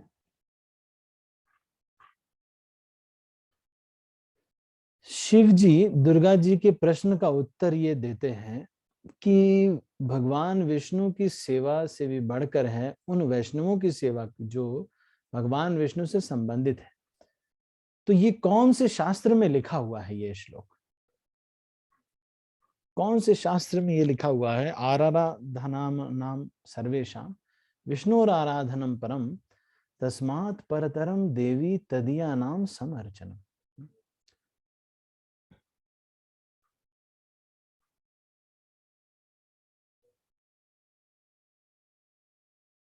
संधिनी राधा माता जी। हरे कृष्ण प्रभु जी, धन्यवाद प्रभु जी। ये श्लोक पद्म पुराण से लिया गया है और शिला रूप गोस्वामी इसे लघु भागवत में कोट करते हैं। हाँ, लघु भागवतामृत में भी कोट करते हैं। और ये पद्म पुराण में ये लिखा हुआ है कि भगवान की सेवा से भी ज्यादा श्रेष्ठ है भक्तों की सेवा करना। ठीक है, ठीक है। तो अगला प्रश्न हम लेते हैं। अगला प्रश्न,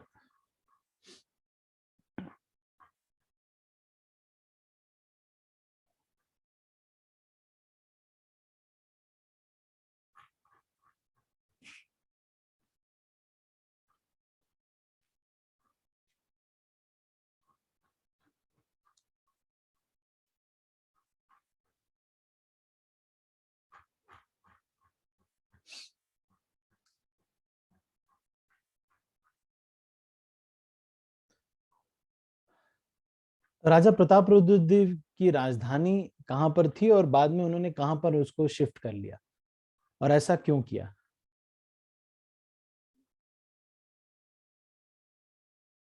कहां पर थी और बाद में कहां शिफ्ट कर लिया उन्होंने? मैं एक बार सबके हाथ नीचे कर रहा हूँ। हाँ, अब बताइए, फिर से हैंड रेज कर सकते हैं। राजा प्रतापरुद्र देव की राजधानी कहां पर थी और उन्होंने कहा? बाकी भक्त लोग, और भी भक्त नहीं सुन रहे? पावनी ज्योति माता जी, हाँ जी बताइए। हरे कृष्णा प्रभु जी। प्रभु जी, पहले वो कटक में रहते थे, बाद में वो खुर्दा में अंतरित कर दिए। हाँ, ऐसा क्यों किया माता जी, उन्होंने खुर्दा में आ गए?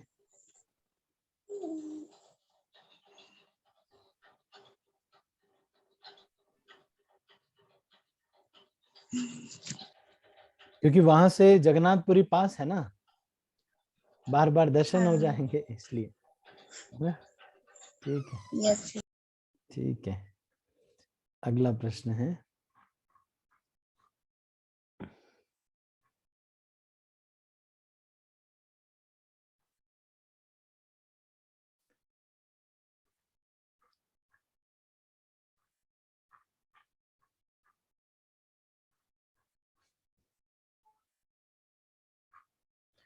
आध्यात्मिक प्रगति का अर्थ क्या है?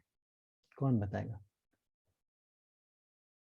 आध्यात्मिक प्रगति का अर्थ क्या है?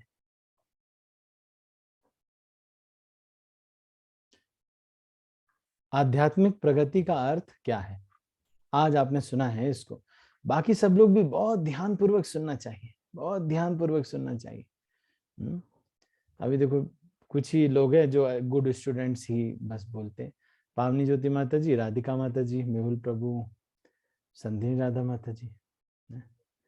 बाकी सब भक्त लोग थोड़ा बोलना चाहिए, है ना? नहीं, बाकी चेतन सिंह ठाकुर प्रभु, दीपक प्रभु, शब्दमयी गोपी माता जी, शंकर मोहन प्रभु, उत्तम बिरादर माता जी, बोलना तो चाहिए, है ना? नहीं, ठीक है, राधिका माता जी बोलेंगे। हरे कृष्ण। धन्यवाद प्रणाम।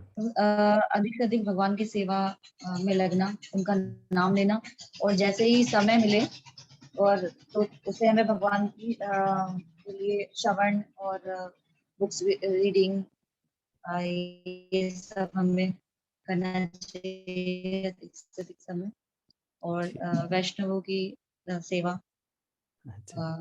करके आध्यात्मिक उन्नति। इसका फॉर्मूला बताया यहाँ पर, फॉर्मूला। मेहुल प्रभु आप बताइए। If somebody is advancing, what will happen in Krishna consciousness? आध्यात्मिक प्रगति का अर्थ है भौतिक कार्यों को बंद करना और आध्यात्मिक कार्यों की शुभारंभ करना। आध्यात्मिक कार्यों को, हाँ, भौतिक कार्यों को बंद करना और आध्यात्मिक कार्यों का शुभारंभ करना, ये है इसका लक्षण, है ना? नहीं, श्रील प्रभुपाद देखो कुछ छोड़ते नहीं है ना? नहीं, सब साफ साफ बता देते हैं कि भाई देखो ये है, क्लियर है। ठीक है, अगला प्रश्न लेते हैं बस। अच्छा, आध्यात्मिक जगत और भौतिक जगत के बीच में कौन सी नदी है और कौन सी किताब में इसको पार करने वाले लोगों के लिए चेतावनी दी गई है?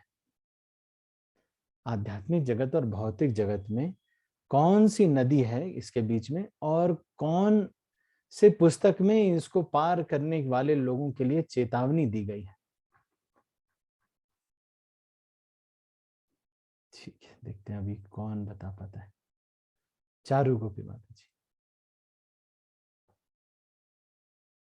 हरे कृष्णा प्रभु जी, दंडवत प्रणाम। धन्यवाद प्रणाम। प्रभु जी, वैतरणा नदी। हाँ, वैतरणी नदी। हाँ, और कौन से पुस्तक में चेतावनी दी? हाँ, चैतन्य चंद्रोदय। हाँ, चैतन्य चंद्रोदय नाटक है, इसमें जो भी इसको पार करने चाहता है उसकी वो दी गई है ना? नहीं, ठीक है, तो ये जो है,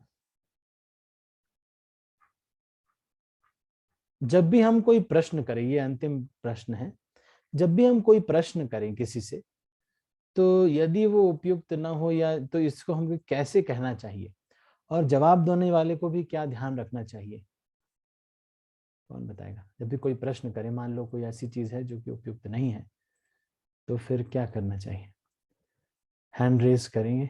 अभी मैंने हाथ नीचे कर दिए सबके। उमेश प्रभु, उमेश प्रभु, आपकी आवाज नहीं आ रही। प्रभु जी, आवाज आ रही है मेरी? हाँ हाँ, अब आ रही। हरे कृष्ण, धन्यवाद।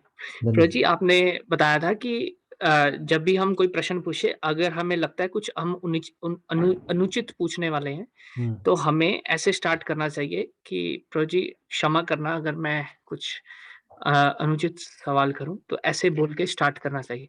और प्रभु जी जो उत्तर दे रहे हैं उनको भी मतलब को लीडरशिप क्वालिटीज फॉलो करनी चाहिए कि अगर तो सही है, जैसे महाप्रभु ने कहा था कि तो मैं एक्सेप्ट करूंगा, वरना मैं रिजेक्ट कर दूंगा। हरे। इससे दोनों के एक्सपेक्टेशंस लोअर हो जाएंगे, उनको लगेगा ठीक है भाई रिजेक्ट भी कर देंगे तो कोई दिक्कत नहीं है। एक बार मैंने आपको कहानी सुनाई थी कि एक बार राधे श्याम प्रभु चौपाटी में एक मीटिंग में बैठे हुए थे और बहुत बड़ी मीटिंग चल रही थी और उसमें राधे श्याम प्रभु ने कोई पॉइंट रखा जो कि उतना अच्छा नहीं था तो श्यामानंद प्रभु जो कि उनके काउंसलर हैं, अब उस मीटिंग में अब वरिष्ठ हो गए तो उस मीटिंग में वो भी थे, तो जो मेन मीटिंग थी तो श्यामानंद प्रभु वहां बैठे थे। तो श्यामानंद प्रभु बोलते हैं कि राधे श्याम प्रभु, I am going to shoot you, your opinion, not you. So your opinion is beside you and you are here. So I'm not going to shoot you, I'm going to shoot your opinion. और उसके बाद फिर श्यामानंद प्रभु ने उनके opinion को धज्जियां उड़ा दी और कहा दिस इज होल, ऐसे कभी भी नहीं करना चाहिए और ऐसे ऐसे करके। रायश्याम प्रभु बता रहे थे ये चीज, है ना, नहीं कि हमारा जो ओपिनियन है उसको मतलब बिना हर्ट करते हुए कैसे करना चाहिए, ये श्यामानंद प्रभु सिखा रहे थे।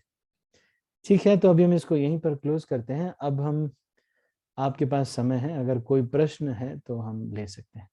यदि किसी का कोई प्रश्न हो, 2 3 4 प्रश्न जो भी है, आज समय है तो हम ले सकते हैं। अब कोई भी प्रश्न हो, मन में कोई भी शंका हो, कहीं से भी कुछ भी रिलेटेड हो, कोई भी कहीं भी आपने पढ़ा हो या कुछ भी हो, कुछ भी पूछना हो, जीवन में कुछ घटित हो रहा हो तो पूछ सकते हैं।